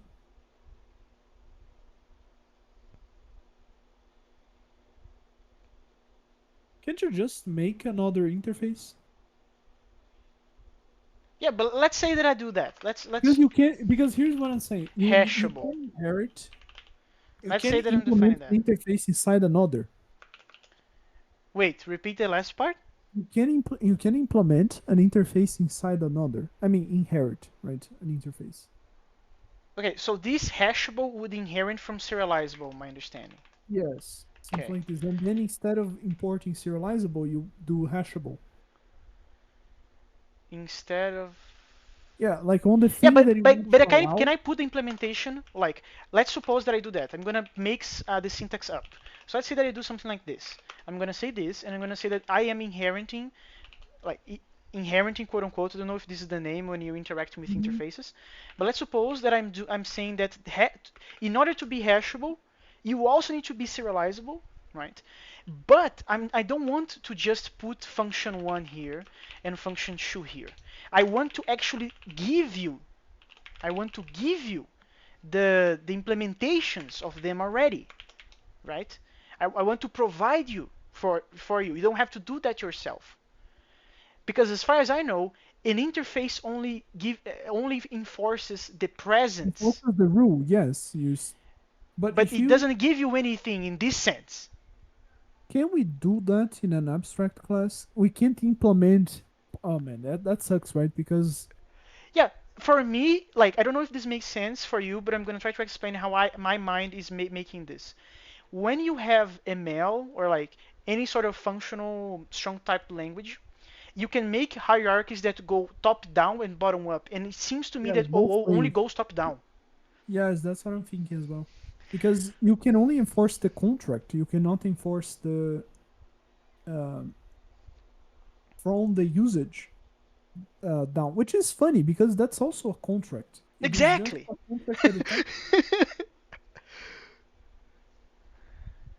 because what I thought of doing with two interfaces is that you would have two, and one if you specialize to the second one, then you are locking the other. But then I think the way to do it is with inheritance. Like you have a class that specifies it for you that implements this interface, and then you just inherit from that class, and then Okay, that makes sense actually. So you actually make a class. So let's say hashable like this, and then this class, I don't know, it has some sort of yeah, it is sort object. of an abstract class, right? But it's not really. Exactly. And then in here we put that you need to be serializable. You need to be serializable. No, but that's the thing. That's the thing. I don't know if I'm gonna say bullshit, but if you say here that you need to be serializable, this guy needs to implement it. You know what I mean? And I don't What? want that. Wait. What? I didn't get it. Like, can you? This is a genuine question. Can you say, oh, you need to have implemented this interface, but the superclass will not implement that? No, the superclass should, right? No, no, no, Because no, no, the no. But point. that's exactly. No, no, no. Wait. No, man, wait. The point you want is to enforce the behavior. Let's go back. The way we want is you already have it implemented a generic, right? For Yes. this specific thing. We already have the implementation. All you want is to force down that everything that inherits this thing, I can already enforce the same behavior. I don't need to care. So the way to do it, as I see, is to make a class that has that thing implemented for you, that implements the interface already. And then Yes. that class implements the thing, but it's never instantiated. It doesn't have a, it has Yes, a yes, yes, private. yes. But there's a catch. There's a catch on what you said. You said 99% correct. The only 1% that you missed is that the superclass doesn't know like what the superclass will have. The superclass will have the generic, right? It will have this thing inside. But pay attention. The superclass doesn't know how you're gonna serialize and deserialize. It's just gonna call them. It's gonna assume that the subclasses know how to deserialize and serialize themselves. But the superclass doesn't know how to serialize. That's why I So said it needs to implement also an interface that is for the that has the deserialize and serialize. Okay, so let's continue. Let's continue this sketch. So what you're saying, until now, until here, we are exactly like always. That's fine.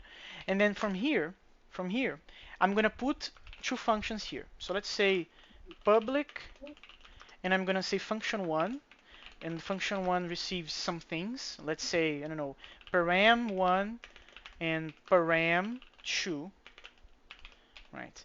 And param two.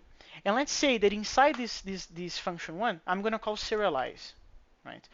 I'm gonna call send serialize this, for instance. I don't Mm-hmm. know, whatever. And that's it. That's all the functionality that I want in terms of the ideal scenario, which is the superclass hashable will provide you a function, right? It will provide you something, but it will require Try to in instantiate that. try to instantiate that. Yes, just give it a shot. Um, I mean, try to evolve these on the Racket. Like these three. you say These two. Serializable and hashable. I think Racket just works because it's dynamic. I think it's gonna say that I'm not implementing serializable. Let's see. Yes, that's exactly the problem. That's exactly the problem. So the superclass doesn't have to do that, right? So what you want is weird because you need to pass inside the thing. It seems that the superclass shouldn't inherit then the serializable, but then you have a gap because you can import that thing, but you can just require on the method Yeah, that you pass. in Haskell, because we don't need the abstraction of the object, what we would be doing something like this, and then a to integer. So look at this. So back to our original definition, our original requirement. We have something for implemented function one. You need to have this other constraint implemented to use it. What that means? That means that if function one uses a function that only exists for a foldable, it will work even though it doesn't know what is the implementation for your specific case, right? Which is why I wanted here. I want to say exactly like the foldable, like you need to be serializable. I don't care how your serialization works. I don't care. I'm just gonna call it, and it's your business to discover how that's gonna happen,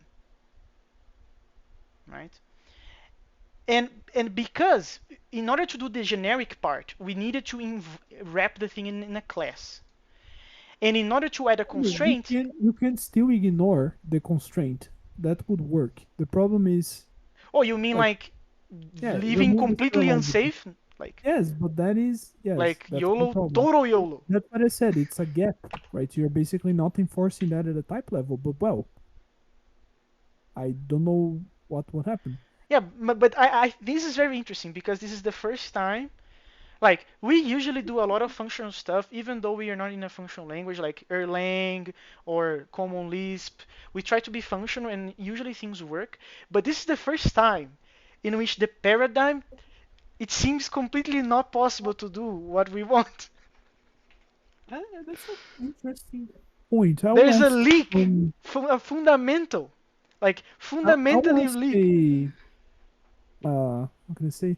I'll ask a guy at work that he's been working for 15 years with C sharp. I'll ask him because he's also a functional programmer, but he's been working with like C sharp Yeah, all his life. we're gonna put this on YouTube, so if you want to like cut time and not have to remember and explain it yourself to him, you can just put the video and I can give you like a timestamp on when we had this conversation. Because this is very interesting because maybe I'm lacking some sort of OO knowledge, which is possible because, well, I suck.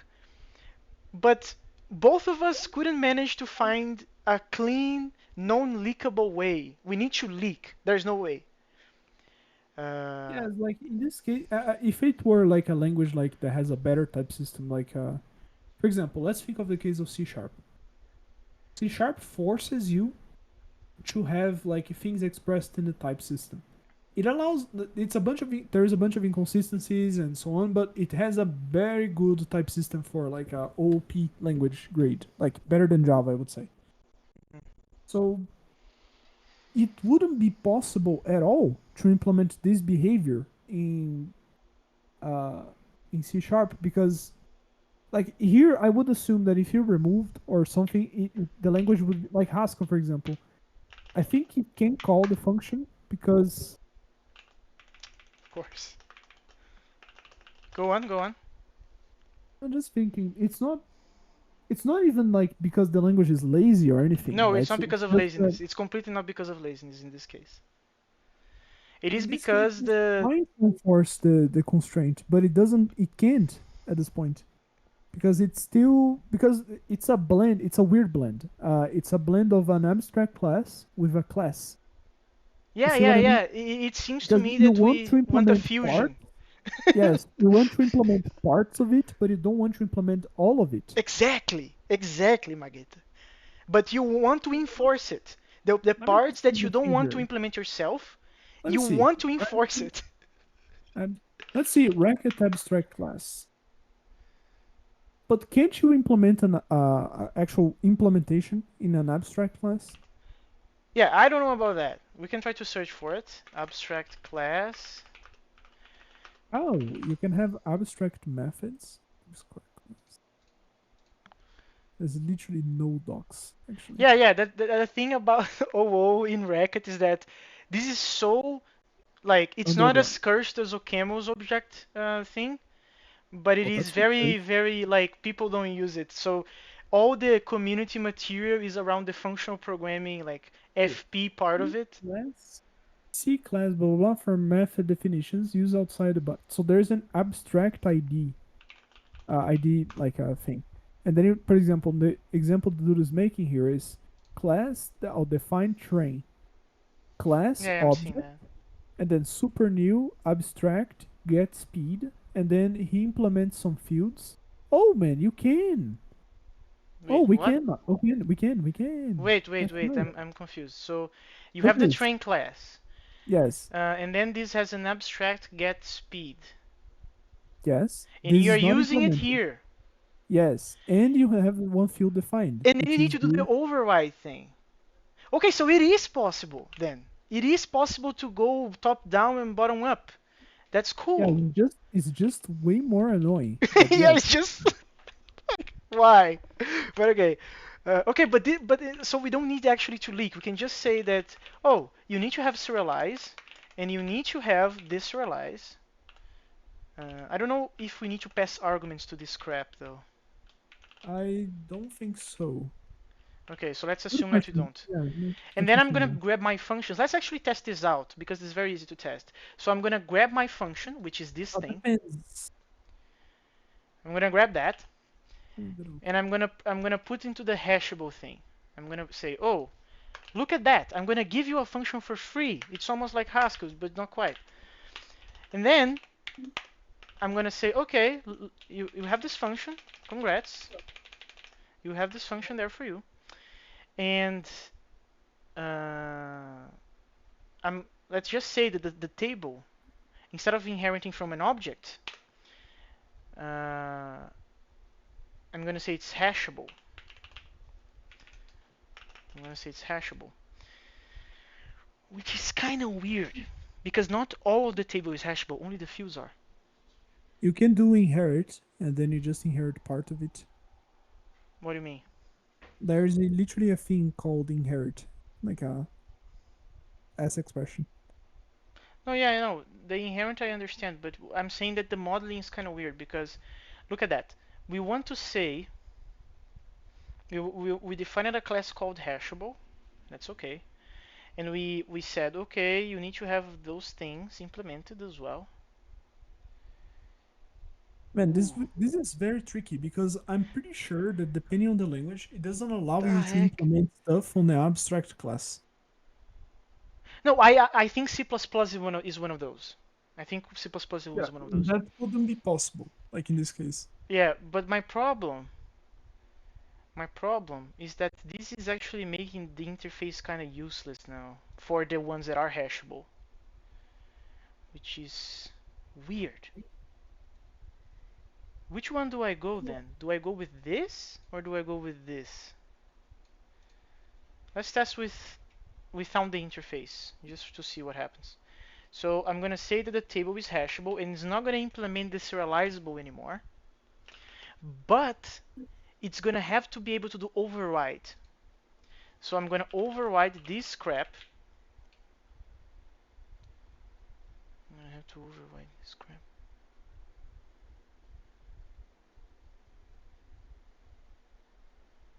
Ooh, there's another problem, Magita. Which is? Holy fucking balls. Okay, so look at this. Man, this is getting weirder with time. Like, and I'm not doing it on purpose. I'm doing it, I'm discovering as I go. So look at that. Let's put this function back.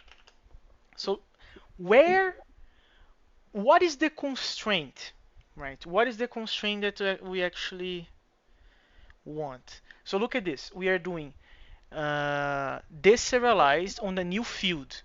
So it's not the table that needs to be hashable. It is the fields that this function, you understand what I mean? Oh, yes. Oh, So it's not the table that is hashable, but it's the field that needs to be hashable. the field inside it. Yeah, And yeah. there's another one. Is this the only one actually? Yeah, I think this is the only one. Yeah, you need to have fields to be hashable, but how how the fuck we're gonna? Okay, okay, no, I know how to do that. Okay, I know how to do that. Let's go in. So I'm gonna grab the function that I want to give you for free. I'm gonna put in the hashable. So congrats, now you have this there. And then I'm gonna make the field hashable because that's what I care. So I'm gonna go here and I'm gonna say, oh, right now you are hashable, my friend, and you don't need to implement this interface anymore. And this is an override. This is an override, and this is also an override, which is cool. That's cool. Then when I'm calling the function in the table is not hashable, which I'm fine with it because that was very weird to imagine a table being hashable. I'm gonna put that there just for later. Then uh, that's it, I think. Am I missing something? So there is the hashable. There is the hashable. The hashable obligates you to have implemented the serialize and deserialize yourself because I'm going to use them. And I'm using them here. And that's cool. The only thing that I need to do is to say new object. Right? I need to have a new object. And then no, there's no new field anymore. There's a new object. Yes. Awesome. Okay. I'm getting excited. This is almost like we're doing generics like in a non-silly way. This is not as trivial as like normal inheritance. And then in here, I need to pass a new field. This, I guess. What the heck is gonna happen here now? Okay, so 44, 44. Oh, new field is wrong. This is a new object. Okay, 130, 130. What is your complaint? Unbound identifier position. Oh, Lemons, I need to go, man. It's already too late, man. Wait. When I just a question. Do you know if when you inherit from an abstract class, Mm-hmm. you can't define your own fields? Well, what's the point then of having that? I think you can, man. Uh, so the example is exactly the one in which he doesn't. It pisses me off because the get speed doesn't have parameters, so I don't know how it behaves if you have like one parameter there. Uh, Exactly, but that's the thing. This the super one does it. Does has one, in but each the field. sub ones doesn't. But I want to do Oh, the they do. opposite. Oh, they do. They Where? just don't know. Well, they are inheriting train, No, no, aren't no. they? They are inheriting the position from the super, but I want to make an attribute specific for Acela and Taugo. Like I want to do init field, but in here. Oh, but you can do that. But apparently I can't. What? Yeah, Position unbounded identifier. yeah. So it's saying that the position is unbound identifier, but the position is here. Look. Can you remove hashable from there? You mean here? Yes. And then put inherit. Put object. I don't know what it was before. I think it was object. And then after the init field, you put inherit. After after the init field, you put inherent. Inherent what? Well, the superclass. So inherent super? I don't know. How is it using there on the code? Because in the code he's not using inherent. He's not, but there is an example down there. Can you see? Oh no. Oh fuck. I know. Good. Too much. Yeah, no, sometimes this happens. Where is the inherent bullshit? No, Here's no. a trackball or something. Methods, definitions, blah blah blah. How do we have 5 people watching this thing on Twitch? I have no idea. What the heck? Yeah, No. the number is 5. If there are bots, it's This six was now. nice because we did a lot of stuff. I'm not saying this, but this was very uninteresting. Like I what? completely disagree with you. I For man, I me, not this sure was about this. miles ahead of just making an implementation because now we are clashing paradigms. We are Well, from completely. that perspective, yes, but I'm talking about the actual code. Like I don't think it was like that interesting. No, no, no. Yeah, the part of the implementation of like doing no, but nobody Oh, was but yes, watching when we were doing that. People, look, the numbers started to go up when we started discussing the clash. the big A conversation again. But you see the inherit. By the way, that when is very funny because that means it executes given some condition, right? When you instantiate. Oh, dude, that's Is very dependent interesting. typing? No, like think about it. Like you execute a certain act that could be right for validation. Like execute this action when this variable meets this condition. That's very interesting. Because think about this. This inherent is not for the classes. It is for the method, my man. For the no, wait a second. The name of the method is the same name It as is. the. Oh man, wait. This is confusing because Oh yeah. you have a class alarm, and then when you define the car alarm, you also have the alarm there, right? There are no lines, but class alarm. Yeah, yeah, yeah, Yeah, yeah, that. yeah, yeah, yeah. I And understand then what it's you're talking giving about. you, Anyway, and you gotta then go. You have your thing. I don't want to make you sleep less, so I'm gonna try a little bit but, more. wait, just one thing here. Like, can't we try to inherit then just the field like they did? Because I think you are inheriting fields, right? You get No, no, but that's selectively the thing. inherit fields. I can inherit field, but then that would compromise the superclass hashable, and the schema doesn't have fields, for instance. So this is Oh man, particular. this is so annoying. What the heck? Yeah, this is very annoying because we don't have the flexibility of choosing in a very granular manner the constraint. You need to Yes, wrap things everything. with other Yes, stuff. it's. I think we can, but we would need to make a new class, a new abstract class, tie them Oh together. wait, wait, wait. The problem was syntax. The error message was just stupid. It was with this in. Okay, so the error message changed now. Now it's saying that Oh, it this doesn't know one what this is. What is a block deserialized fields fields list, my list. man? Oh, I know. Go back there. Um, it is complaining in here. It Yes, doesn't know what this is, which is which odd is a because function, a which method. makes Oh, this yes, used to be a method. Public. yeah. It's probably yes. It was probably Yeah, somewhere. but it is still.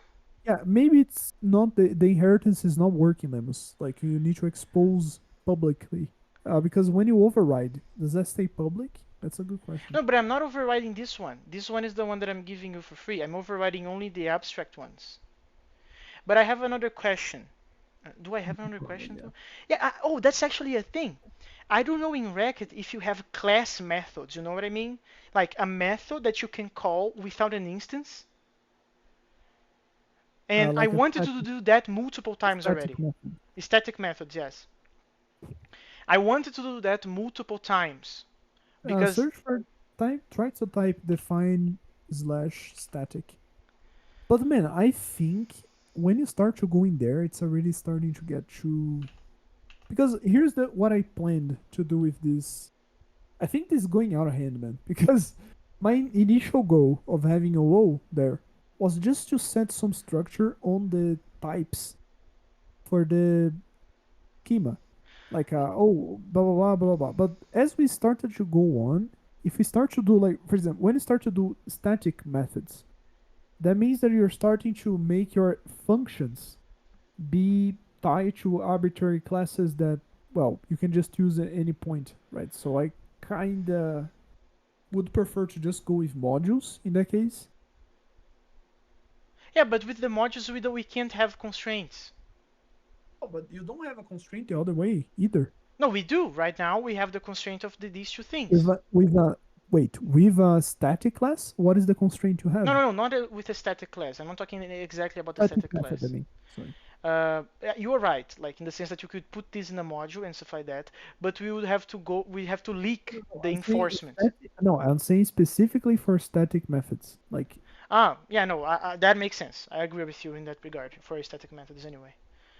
Uh, but I wanted to do static methods before because you're already using classes all the way through, so why the heck not?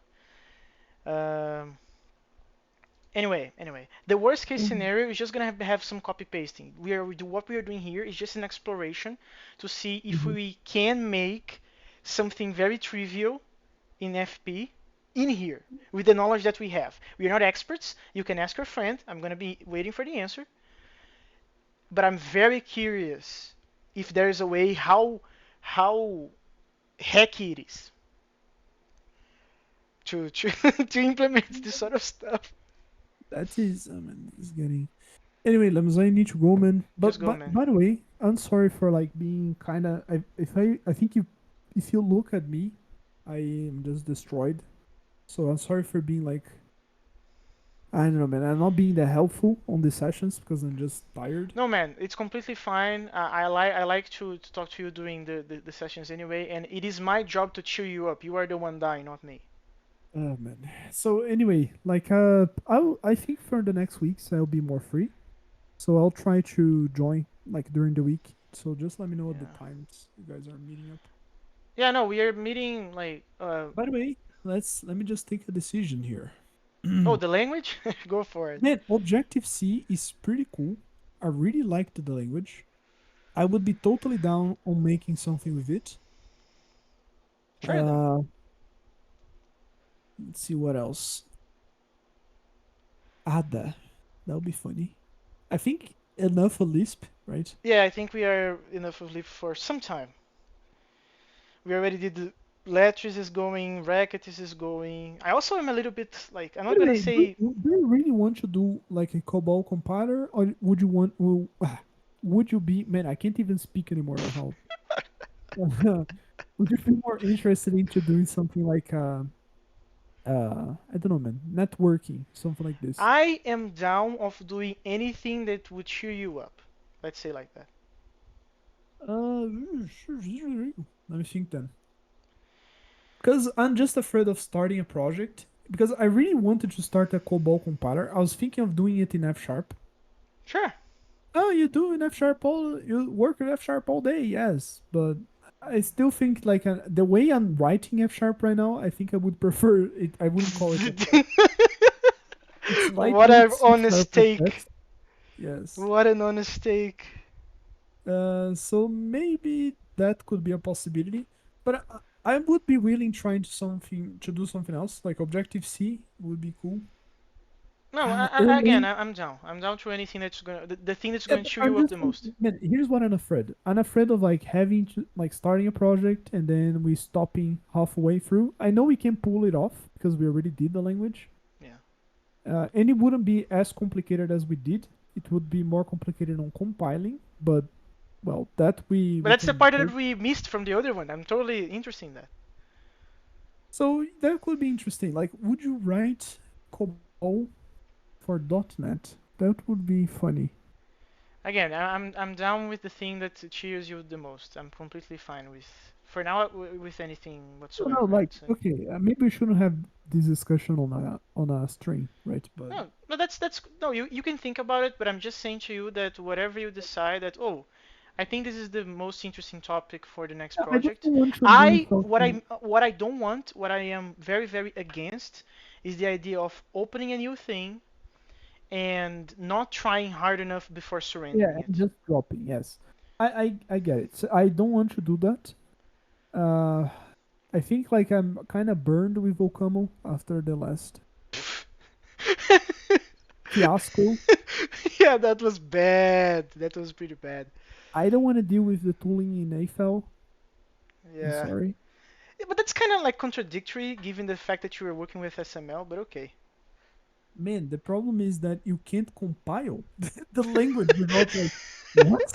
Man, like for me, at least you should have an LSP. Like at least that, man. Like or extensive documentation. Like Racket, okay, the LSP is like kind of garbage, but at least you Yeah. have extensive docs on it Yeah. to cope the that fact. In the REPL, let's say. But Yeah. AFL, you just have the GNU compiler. That's it. I mean, I Yeah, think you if have the error docs. messages are bad, we are done. Pretty much. Fourth, fourth, I think it's too hardcore. Yeah, no, doing everything that is above like buzzwords, like buzz bees or whatever in force is gonna be pretty hard. Man, and people wrote a game in fourth. That's really insane. Zozin wrote a fourth like language Man, like that is. in But I think itself. the In games. itself. It's It's funny self-hosted. because he, not he, but fourth. There's this game for the Mega Drive. Uh, I forgot the name. I think it's Star Force, whatever. It's a game. It's an old game that I think EA bought, and it's insane because the guys literally wrote. Like that new game that released 2016, I think. That's Mm-hmm. like it got popular recently because they are finally finished the game. Yep. That is star. Like you go explore in the galaxy, and then it's like randomly generated, like planets, like animals, like all this like alien species. They're all generated, Yep. and then the guys did that with like a very interesting AI in like 1992. Like what's in fourth for some reason? That's really funny. Man, we have Bash in the list. We're masochists. What we're doing. Oh, okay. So I missed the thing. Yeah. Anyway, man. Like, I'll do a list of like proposals I have for us to Fine. start something different, Fine. and then you just like pick one. I think all of them would be pretty interesting. Yeah, no, I'm completely down for it. I want us back to the days where we were more enthusiastic about what we're doing. Man, for that I need time. Can you give me time, Lemus? I think you have the time, but yeah, well, your work seems to be Man, pretty I heavy. have the okay. It's not really useful if you have time but no energy. Like that. That's the problem. And that's fair. Like I would say Oh, that's fair. man, look at your Racket documentation pages. Anyway, Yeah. so see you, Lemus. See ya. I will let you know. See ya. Good night, Later. man. Yep. So, thank you. Thank you. Okay, so maybe everybody watching are bots. So if you're watching and you're not a bot, say something on chat before I finish the recording, please. Maybe you are a bot, and for me that's fine.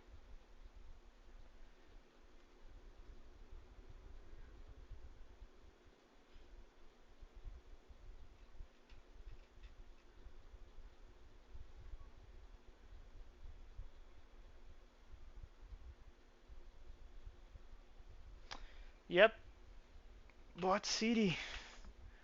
That's okay. Bye.